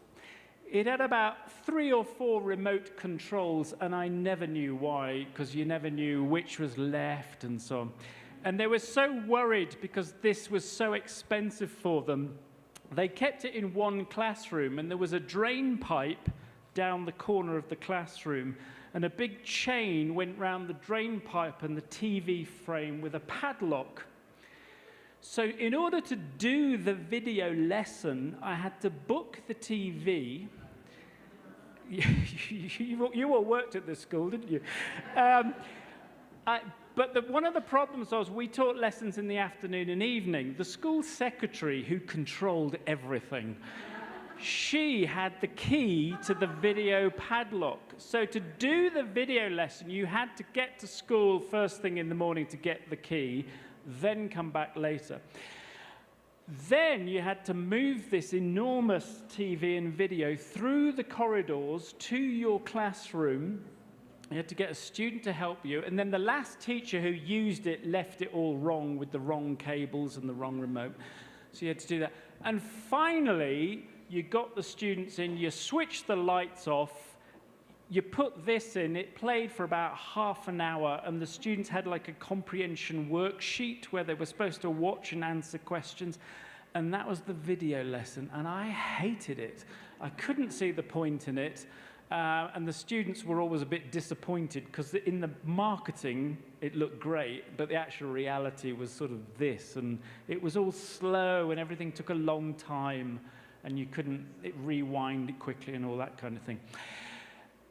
So I sort of stopped using video, even though I kind of liked it. But something exciting happened in 2005. What happened? YouTube happened in 2005, and that revolutionized language teaching, because suddenly we could show 20-second videos or bits of videos, and students could watch videos at home. Students could make videos, and it was just so much better, and it was more exciting. And I have my own YouTube channel, like lots of people. It's got teacher training ideas on it, so go and pay me a visit sometime. John Hughes ELT, you'll find it. It's got sort of tips on teacher training and activities, classroom activities. Not loads, but I keep putting some things up there. And I do some video work for National Geographic Learning as well. Yeah, YouTube. Now, in this session, I'm going to sort of do 10 tips. Some of the tips are quick, some of them are slightly longer, okay? But we're going to look at 10 ideas for using video. Some of the ideas you will have used, but I'm going to try to get you to look at it in a slightly different way. Some of them might be new. Tip number 1, why not make your own video? Really simple to do. You just need your phone, or if you're teaching with Zoom, you could use the record function on Zoom and students can make their videos, or you can make the videos. But as a teacher, I like making little videos for my students. So I've made you a video for today, for this session. I'd like to introduce you to a very good friend of mine. This is Ed. Ed works with me in Oxford. He's a teacher trainer. And he likes using video. He's very creative with video and good at teaching teenagers. And I interviewed Ed and I asked him 2 questions about video for teachers. I'm going to play you the video, and I want you to listen. You won't hear me ask the questions, you'll just hear Ed's answers, okay? And you need to complete those 2 questions there. So listen to what Ed's saying and think, what were the 2 questions you think I asked Ed? Here we go. One video that I really like is a video of some tourists in what we think is France, trying to get directions, and the tourist is trying to communicate, and in the video it turns out that the French people are actually English, and there's a lot of confusion about whether they're speaking French or English. It's absurd, it makes no sense, and it's really fun. A lovely activity is getting students to choose a picture. I've used Banksy, who's a graffiti artist. The students have to choose a picture, and then they have to explain why they chose the picture. But the difference is they get another classmate to film them using their mobile phone. So they go off somewhere, out of the classroom, around the school, and they describe their picture, why they liked it, what they find interesting about it. And then we have a video of a student describing a picture, which can be used to show to other students. Okay, tell the person next to you, what do you think the 2 questions were I asked him? Just see if you agree.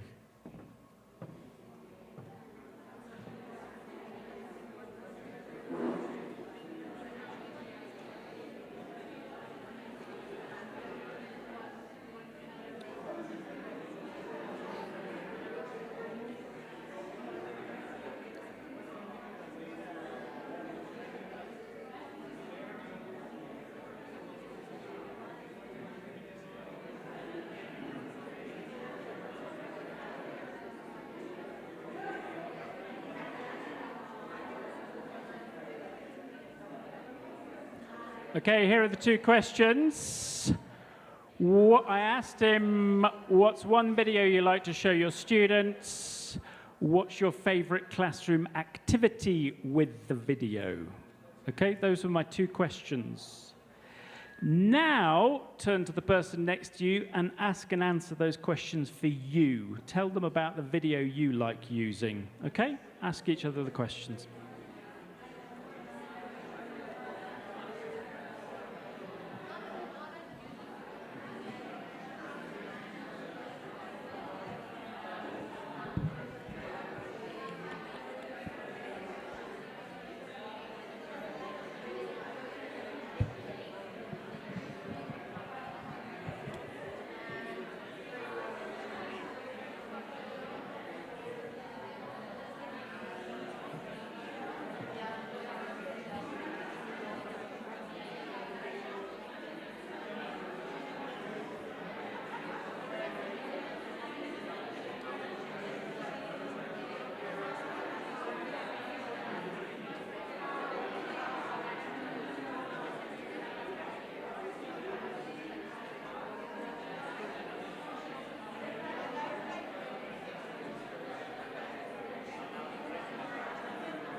Okay. So, it would be interesting to get ideas from you. We don't really have time, but it's obviously generated a lot of discussion. Nice to see people using video in lots of different ways. I want to say something about this activity. I like using it, and the tip about making your own video. I do this a lot with my own students because you know when you pick up the course book and you're thinking it's Monday morning and you've got your students coming to class on a Monday morning or Monday evening, whenever you teach them, at the beginning of the week. And the next unit in the course book is sport. And you think, oh, crikey, really? Page 30, page 1, the unit on sport. Exercise 1, it says, work in pairs, ask your partner, what sports do you like? Why do you like playing them? And you think, that's not going to get my students excited if I say, turn to page 30, discuss the 2 questions. What can I do to engage them a bit more? So what I do, I've developed this technique now. If I've got students with me and they know other teachers in the school or the university, I get my phone and I interview the other teachers answering the questions in the course book. What's your favorite sport? Why do you like doing it? I make a short video, maybe 2 or 3 people answering the questions, like I did with Ed. And then I show students at the beginning of the class, the students come in Monday morning, not that excited. There's something about video that just engages a class and quietens them down and gets them ready and engaged.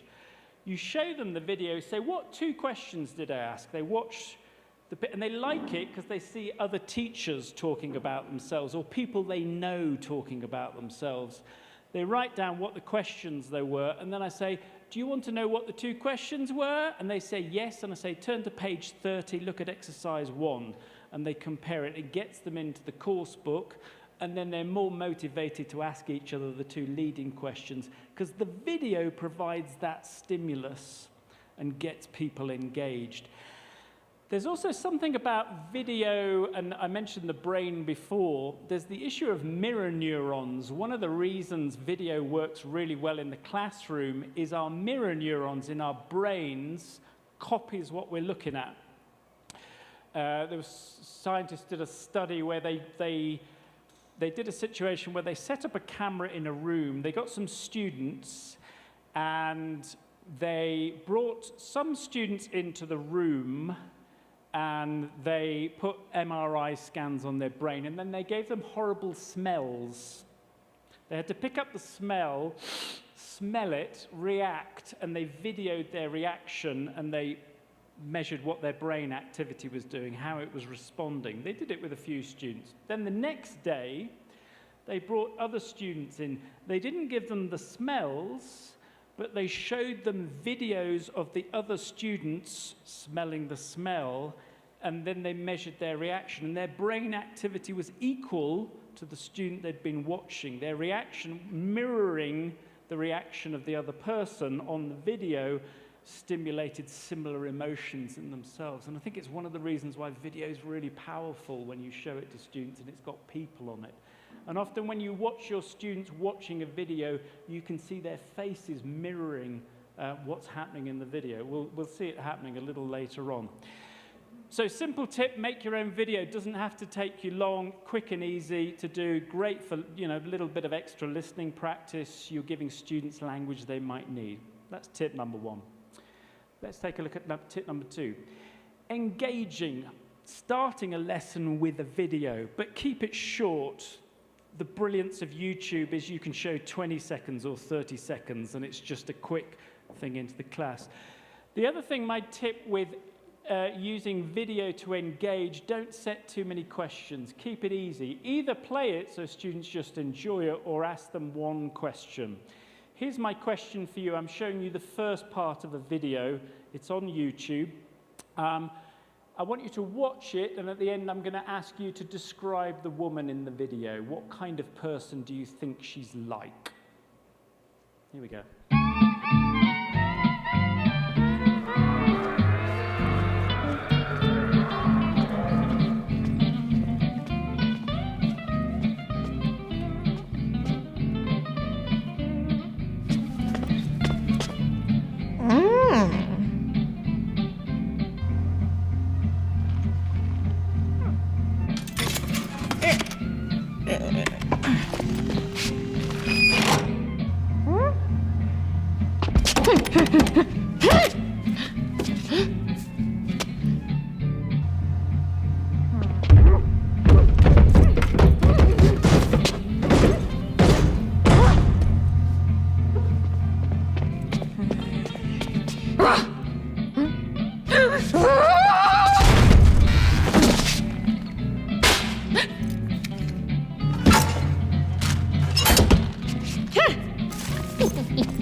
Okay, how would you describe the woman?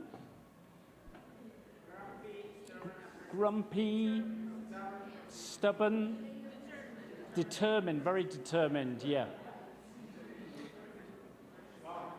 Huh? Tough. What about the young man? What do you think he's going to be like? Quiet, entitled, maybe, yeah, okay. So we've got the students engaged, and the other tip is I'm really starting with the visual. I'm not even worrying about language. Actually, this video doesn't have any language, but I could just turn the language off. And it's interesting because there's something called dual coding theory, which says the brain processes visuals on one channel and text on another. And it really influences the design of online technology now for learning, this idea of thinking about what the student's looking at and what they're actually dealing with in terms of text.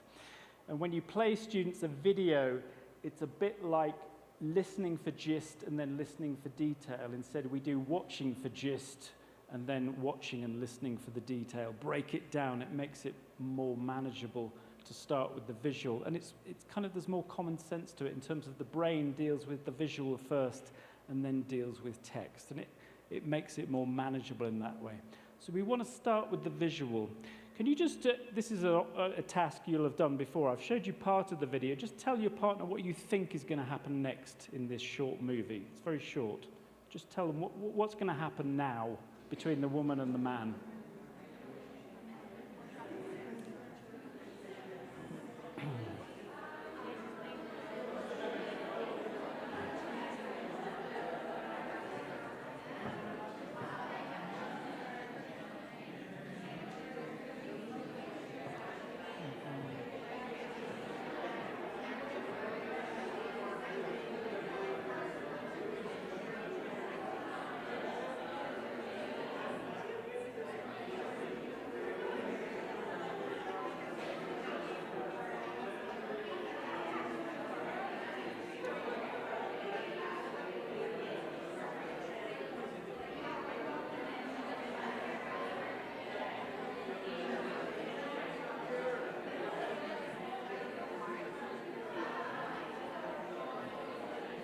Okay, let's find out.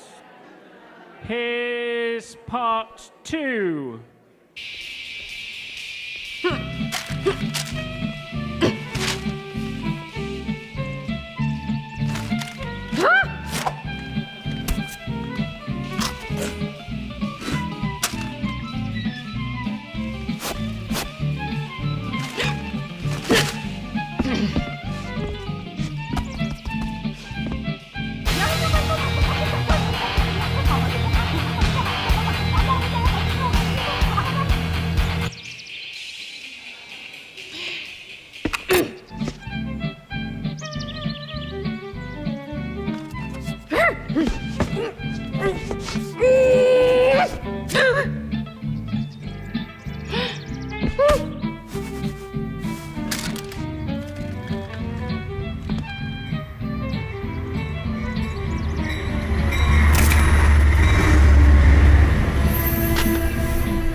This, when you look at this film on YouTube, the filmmaker, he made this, but he's made some others, and they're wonderful, because already we've practiced adjectives for describing the characters. We've used prediction language to predict what we think might happen in the story.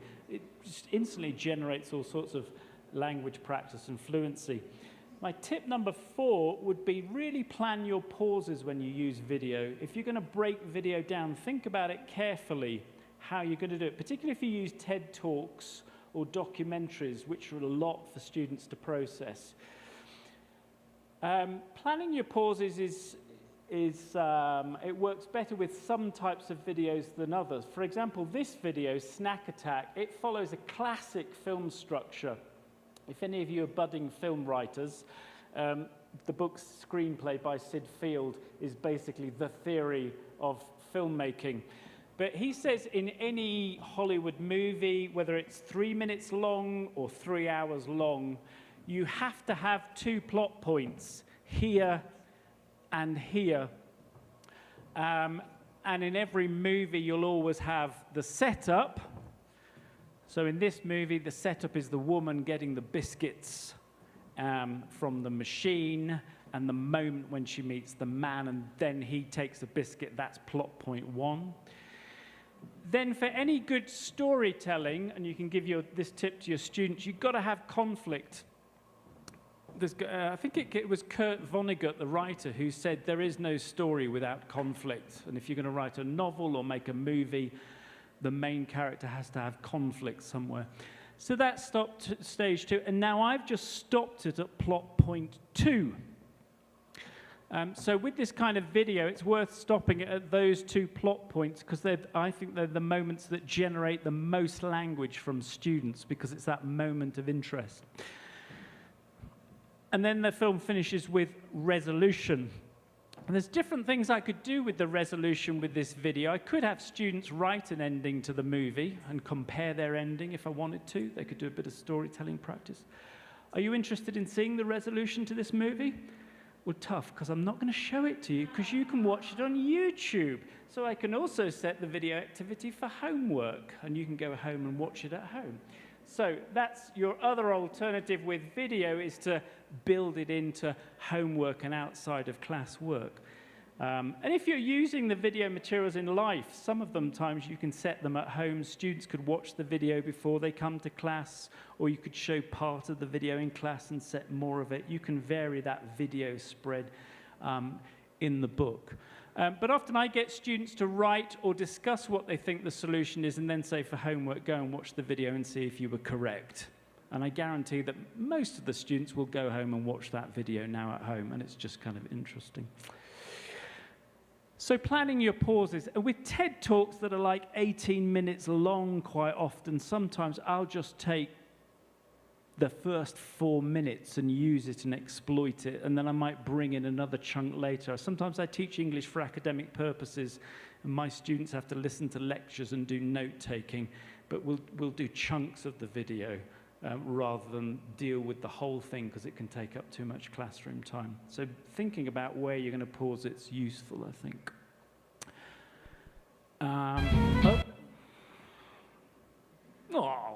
Oh, please, teacher, show us the video. Not going to. Do you want to see the video? Yeah. Oh, it's not going to let me now.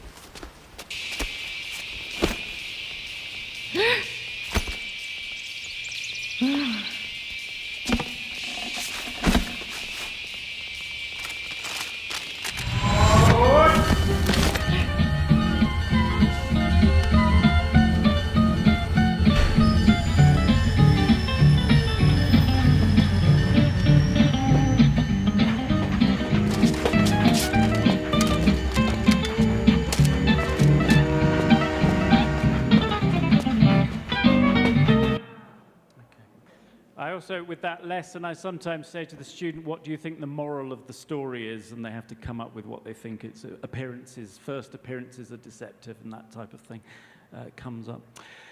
When we use video in class, we often, if we're thinking about adding language, we often pre-teach vocabulary, don't we? Particularly if we're showing, like if you're using National Geographic videos, documentaries, you need to pre-teach some of the unknown language.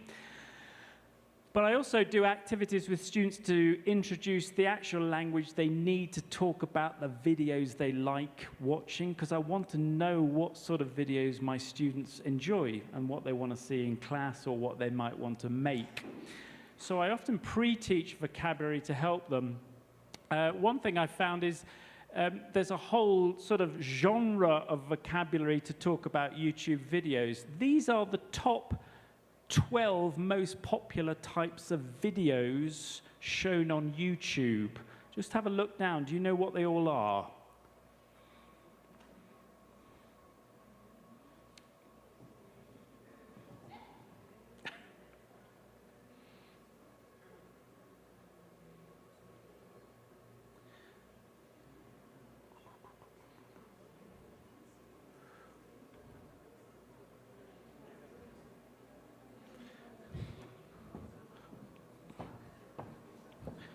Everybody familiar with this last one?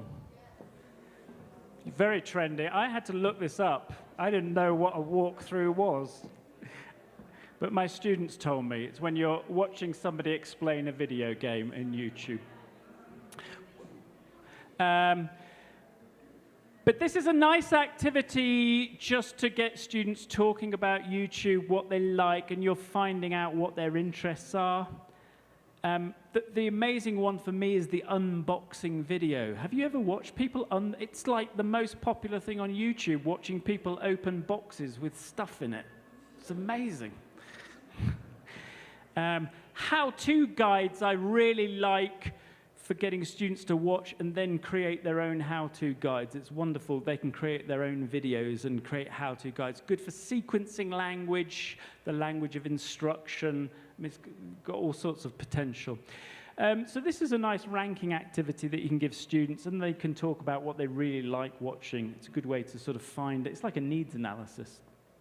Another activity, this is a classic from the classroom, find someone who. Everybody gets the guide, stand up. I know it's old, but it still works. And I would use this to get discussion about the types of things that students do with video, what they watch, but also introduce language like subscribes to, that type of YouTube-type language. If I did it with my students, they'd all have a piece of paper, they'd stand up, walk around the room, and write the names of anybody who said, yes, I've done that, and we'd probably go and watch some of the videos they'd mentioned. Let's look at number 2. Anybody's made a TikTok video? Yeah? What was your TikTok video? What was it showing? Your students made you dance? Gosh, we all ought to go and watch that, really. Is it still up? Yeah. You might get more of your students saying, yes, I've made a TikTok video, or you might get them to make one in class, possibly. How many of you watched the same film more than 20 times? Same film. What have you watched? Sorry? Legally Blonde. You've watched it more than 20 times. Wow. Okay. Gentleman next to you? Harry Potter. Well, all 7? 8? The first 3 more than 20 times. Okay. Yeah. Number 6 is an interesting one for teachers. What's your favorite website with videos for learning English? Any suggestions? Sorry? BBC site, Learning English site, has lots of videos. TED Talks is popular. Yep. Sorry? ISL Collective. Haven't seen that one. What sort of video is that?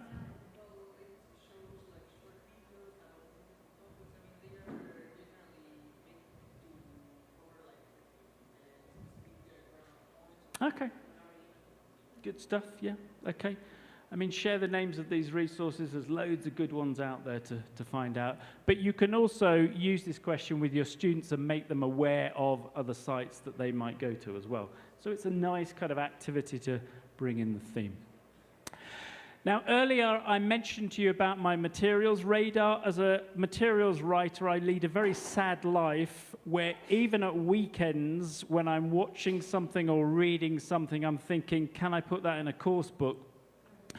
And I do it a lot with video. I'm constantly looking for videos that I think would be good with my students. And the hardest bit is finding videos with authentic language that's teachable. Because a lot of language in authentic videos is quite hard for our students, quite difficult. But we want to expose them to lots of different accents and so on.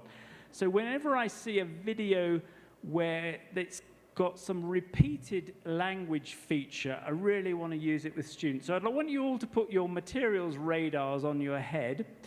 I'm going to show you a video I don't think you've seen. Now, I've made a worksheet for this video. I'm going to send it to you so you could try this out with your B1, B2 students next week if you need a lesson.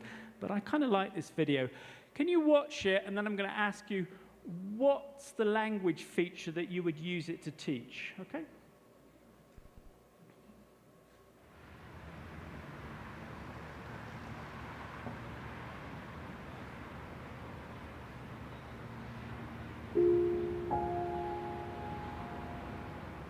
One night I was bored in my apartment and decided to take my telescope out to the sidewalk. The moon was out and I thought, why not? Within a few minutes, people started walking over and asking what this thing was. Hey, what is that, bro? It's a telescope. Do you want to check out the moon? Do you want to take a look at the moon? What is it? It's the moon. Where am I supposed to look? You're supposed to look right here. Oh, indeed. Yeah. That's where it all started, and it just sort of went from there.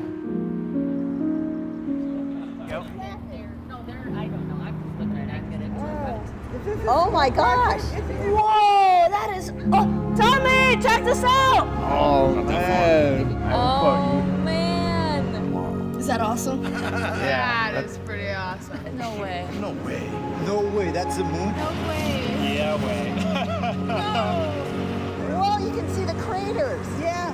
That is so cool. Oh, no. Get wider. What? Look at the edge. I want to see more of it. I know. Is it for real? I've never seen this before. Crazy. This is amazing. Wow. That is intense right there, boy. Woo! Bro, that look like that's right down the street, man. Man, what you got here, man? That look like that's right down the street. Yeah. Isn't that amazing? It's right. Is that an actual image of the moon? Is it like a live image? It's that right there.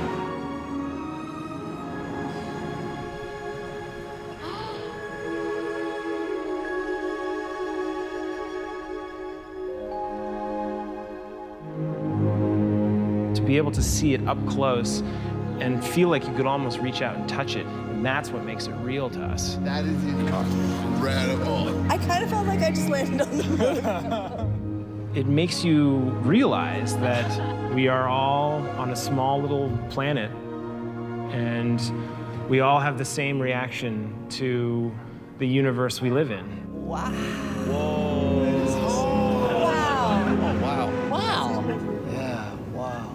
I think there's something special about that, something unifying.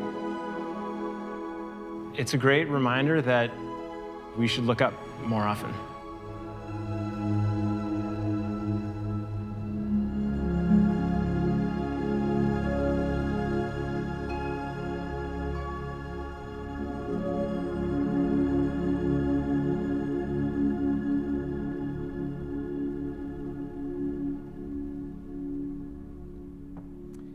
Okay, what's the language feature? It's repeated again and again. Sorry? Yeah, for example?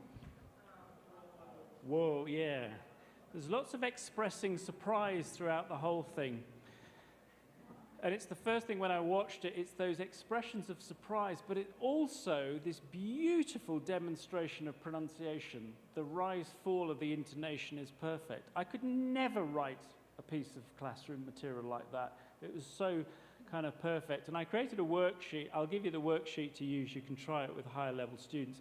But part of the focus is on the pronunciation. It's fantastic. So what I do with students, I give them a list of those types of phrases for reacting. They watch the video again and they tick the ones that they hear in the video, because not all of them are in the video. And then I get them to notice the rise, fall of the intonation. So we go, no way, isn't that awesome? And of course they all say to me, but teacher, this is American English. We've come to Oxford to study. And I say, well, if I put a telescope in the middle of Oxford, you would have the same result. You just have people come up and they'll probably go, oh, that's lovely, how delightful. I mean, slightly different, but basically the same. And certainly they don't believe me about the intonation patterns that we do it in British English as well. So I draw attention to it. We pick out the phrases. And then I like to do a bit of a humming drill, because I like to get all my students doing the rise, fall intonation. So I hum the intonation and they repeat the sentence. Let's try it. We'll go down the list. Mm-mm. No way. Okay. Mm-mm-mm-mm. Mm-mm-mm-mm. Mm-mm-mm-mm.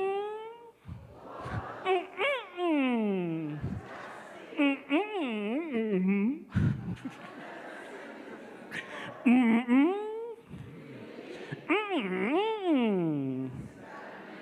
Mm-mm. Mm-mm. There you go. And then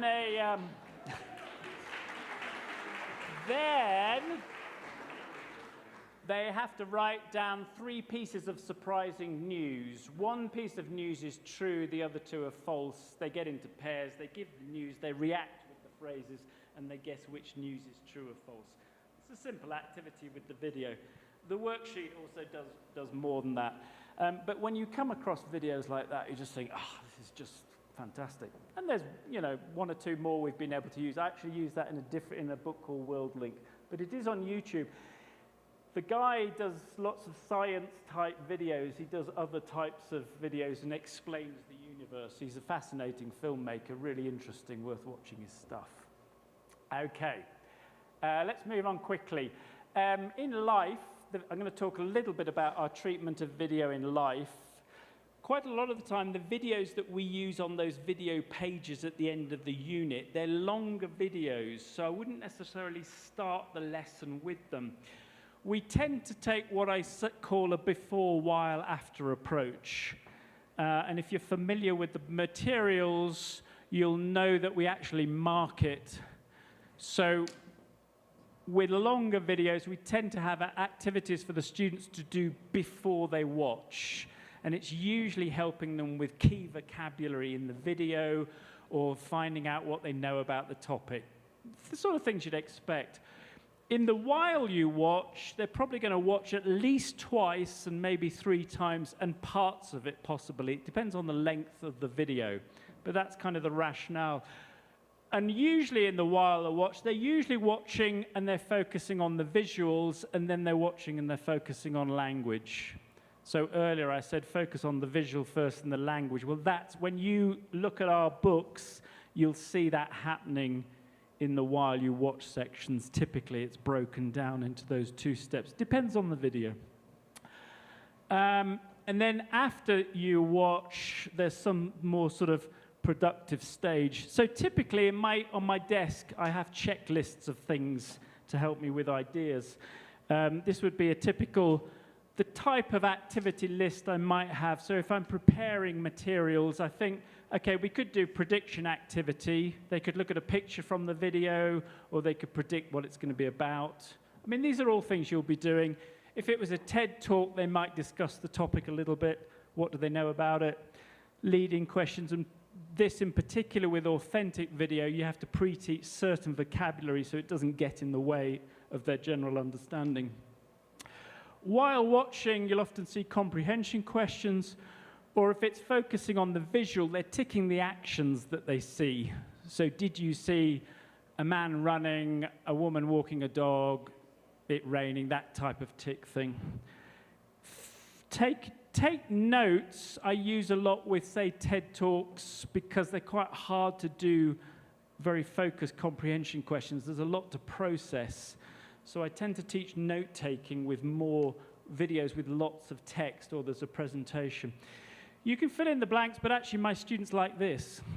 If I choose the right video like Snack Attack, I want them to enjoy the video. It's fun. And so for a couple of minutes of classroom time, sometimes you just watch, if it's engaging enough, just let them watch it. Or give them one question, like, what do you think the woman's like? That kind of question. So their heads aren't down in the book too much. They're just enjoying the video. Maybe on the first viewing. After watching, I might get them to summarize it, maybe a written summary or an oral summary with a partner. I like this technique where I play the video again, turn the sound off, and in pairs, they narrate the video as though they're the documentary narrator. Or if there's dialogue, I turn the sound off, and in pairs, they try to create the dialogue. Like Snack Attack has no language, so I've used it where I've got students to write the dialogue they think the man and the woman might have, and then they kind of add their dialogues to the video. So it's a way of that, even you can use it in that kind of way. Obviously, discussing the content, and we'll get to this in a minute, getting students to create similar videos is important. So that's a fairly sort of standard structure. You don't have to do it all the time. There is a problem with it. I'd like to demonstrate the problem with some volunteers, so get ready. Can I have a volunteer? Could you stand up, volunteer, please? Thank you. This is a student. Can you turn around? Can you open the course book? Good student. Okay, and keep your head down, so you're really working hard. You're not looking hard enough at the book. Look harder, look harder. There we go. Good. Keep looking down, heads down. I need another volunteer. Perfect.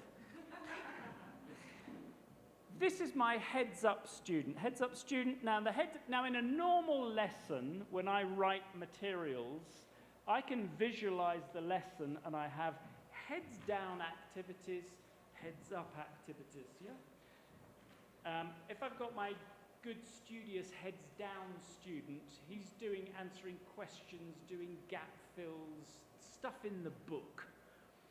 This student might be listening to me, the teacher, doing leading questions, might be doing pair work, group work, but her head is up, she's collaborating and communicating.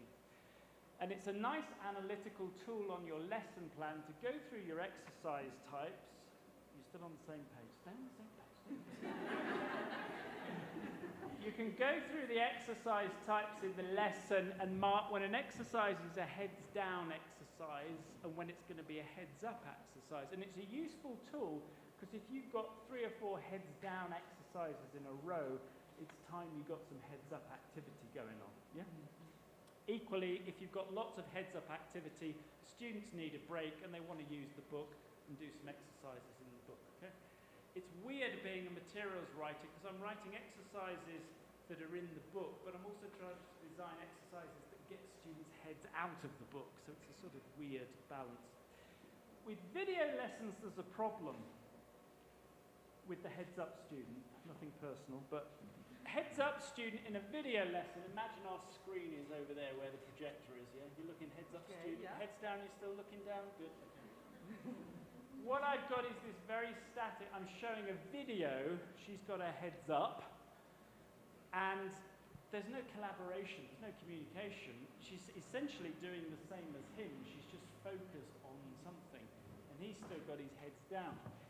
So we need to add another dynamic. I need 2 volunteers. Could you volunteers, yeah? We need to add another category to our video planning of the lesson. Could you stand here and look at each other? Not lovingly, just work together. I don't know what your relationship is, and I don't care. But your heads together, okay? So I call these 2 heads together, and this is when they're collaborating, pair work, group work, that type of thing. So when I analyze my video lesson, I don't just do heads down, heads up, I add a heads together category to think it's forcing me to include collaboration and creativity into the video lesson. And it gives me a kind of an analytical tool. And typically, in lots of lessons, we'll probably start up with a bit of heads down and a bit of heads together, sort of lead-in tasks, discussions. Then, while they're watching, we'll get to the heads up, watch the video. And the first time they watch the video, there's lots of heads up. The second time we watch the video, I'm going to have some heads down. They're going to have to write answers in the book. And it's a tricky one when you watch the video and you give students comprehension questions, because you can't do both. So you've got to read the comprehension questions maybe and then watch the video, or watch the video and then answer the comprehension questions. So it's a little bit of back and forth. And then after the video, we'd get a lot more heads together activity. I want them to collaborate and create something. Thank you very much, volunteers. Nice heads down work going on, everybody. So if I showed you this page that I showed you earlier, if I'm doing an author analysis or I was a teacher planning the lesson, I do a quick check. So exercise 1, there's a bit of heads down, bit of heads together. Next bit is on all of this. In this particular lesson, there's a lot of past simple in the lesson, so the students did a bit of grammar work there. It was kind of revision. You might have taught this one. It's called a micro-adventure. It's in life pre-intermediate. Then we get to while you're watching, their heads up, they're watching the video. This is where we have the problem of comprehension questions. Students have got to watch a video and answer the questions in the book. It's difficult to do. So as a teacher, we have to decide, are we going to kind of break it into parts? Are we going to try and have students do it together? How are we going to set it up?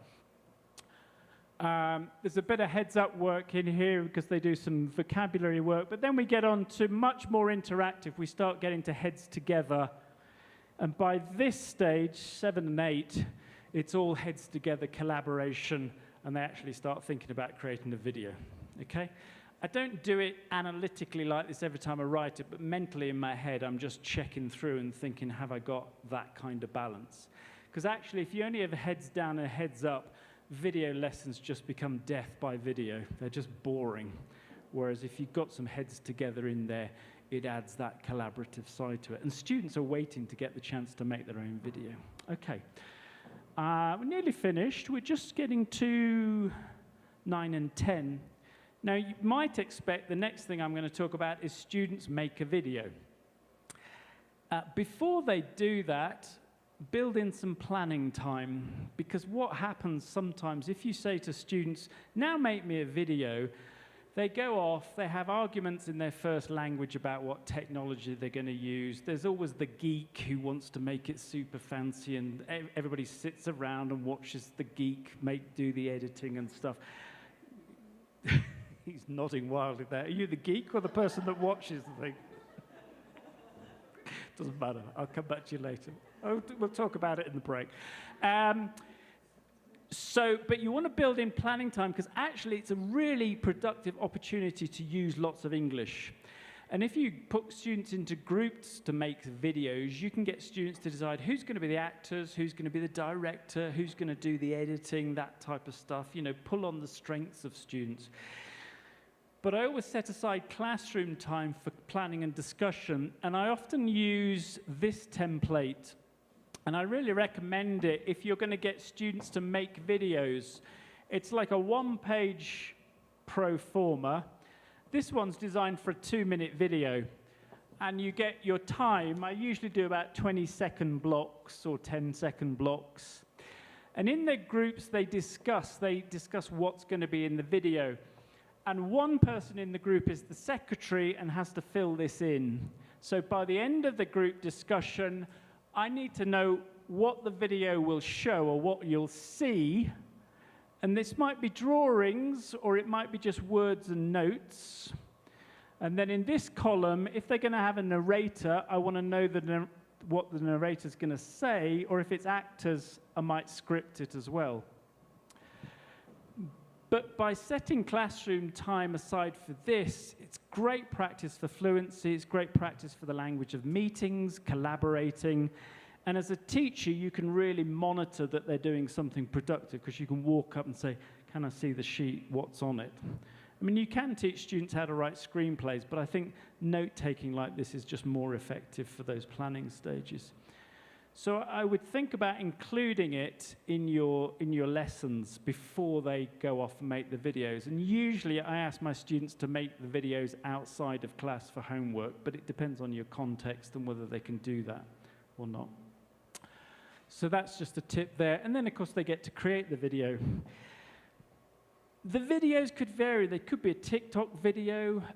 During the pandemic, when I was teaching Zoom, I had lots of students just make Zoom recording videos, just selfie-type recordings where they just spoke to me and presented themselves in English. In fact, we were creating some content for some National Geographic books, and we contacted some students. I think one of them was from Mexico, one's from Colombia. We asked them to tell us about their experience of learning English. And it was fascinating because we just sent them the questions, and then they had to record themselves from their own rooms. And we told them we're going to put this in a course book, so they were very excited. And they worked incredibly hard because, of course, they recorded the video once. Oh, I don't like that. My English isn't good enough. They recorded it again and again. And they also, that skill of talking to a camera and eye contact with the camera, they became really aware of that.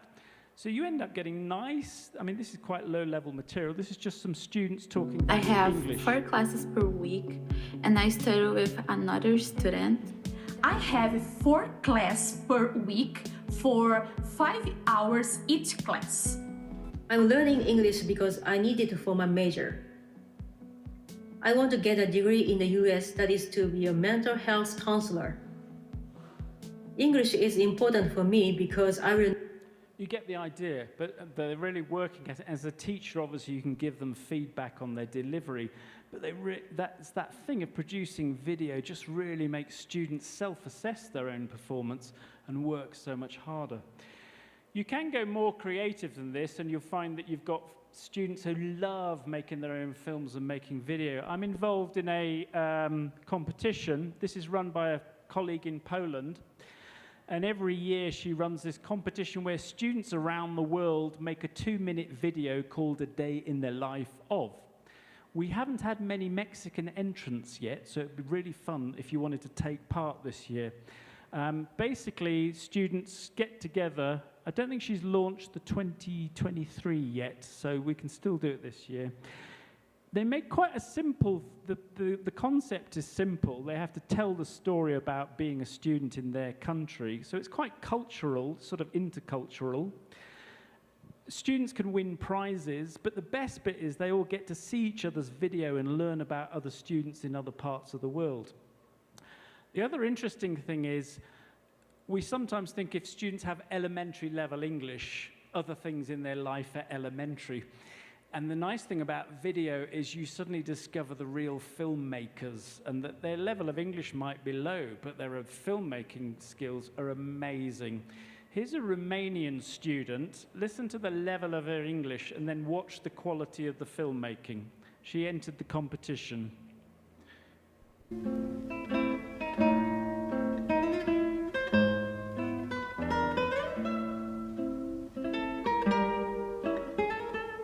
Hi, my name is Zsófi, I'm 16. I live in a small village in Transylvania. I go to Palló Imre Art and Music High School in Székelyudvarhely.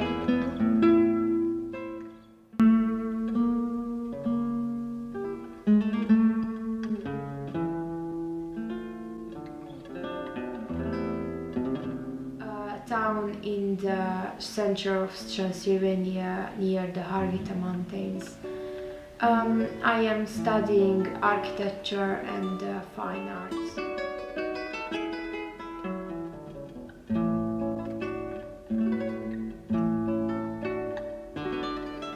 I usually get up at 6:30. I hate getting up early after a long and tiring day at school.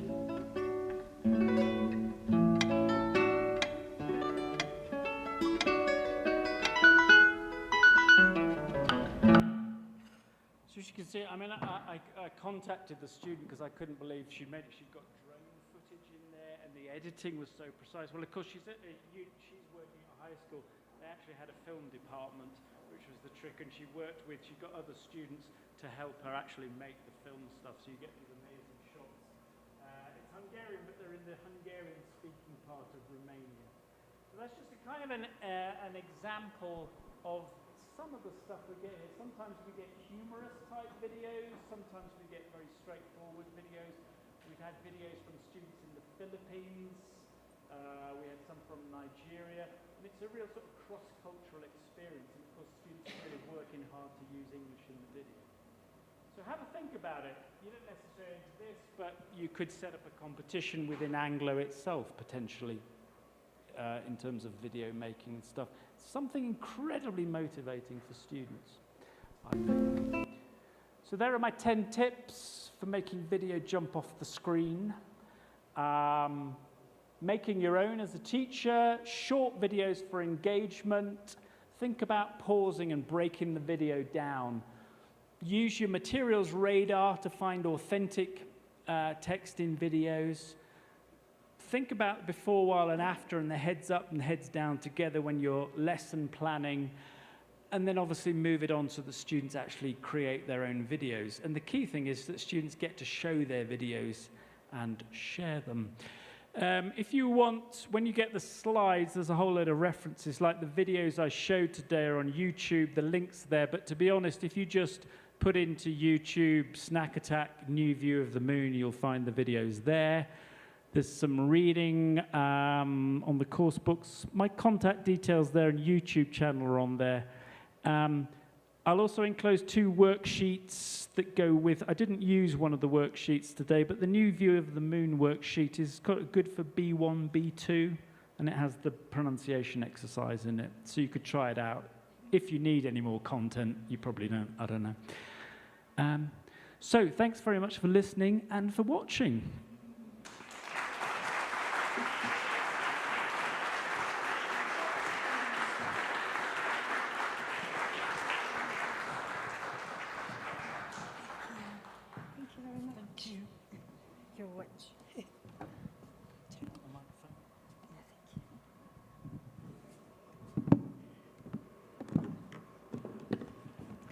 Well, John, thank you very, very much for sharing this learning experience with our Anglo community. This could have not been possible without the efforts of National Geographic Learning and the Anglo-Mexican Foundation. Thank you to both teams. You're amazing, guys. Claps for them.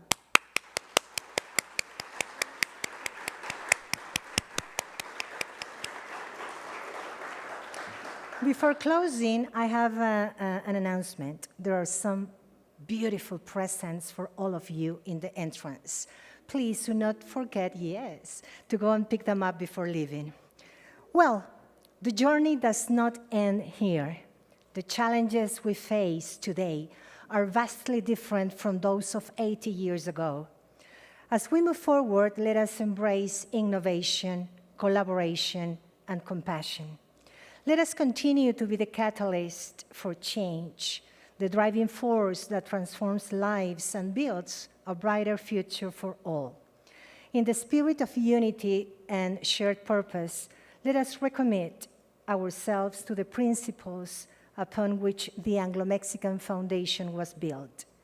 Let us work together, hand in hand, to create a world where every student has the opportunity to thrive and succeed. Thank you very much for your participation, and stay on the lookout for our upcoming events. Thanks a lot.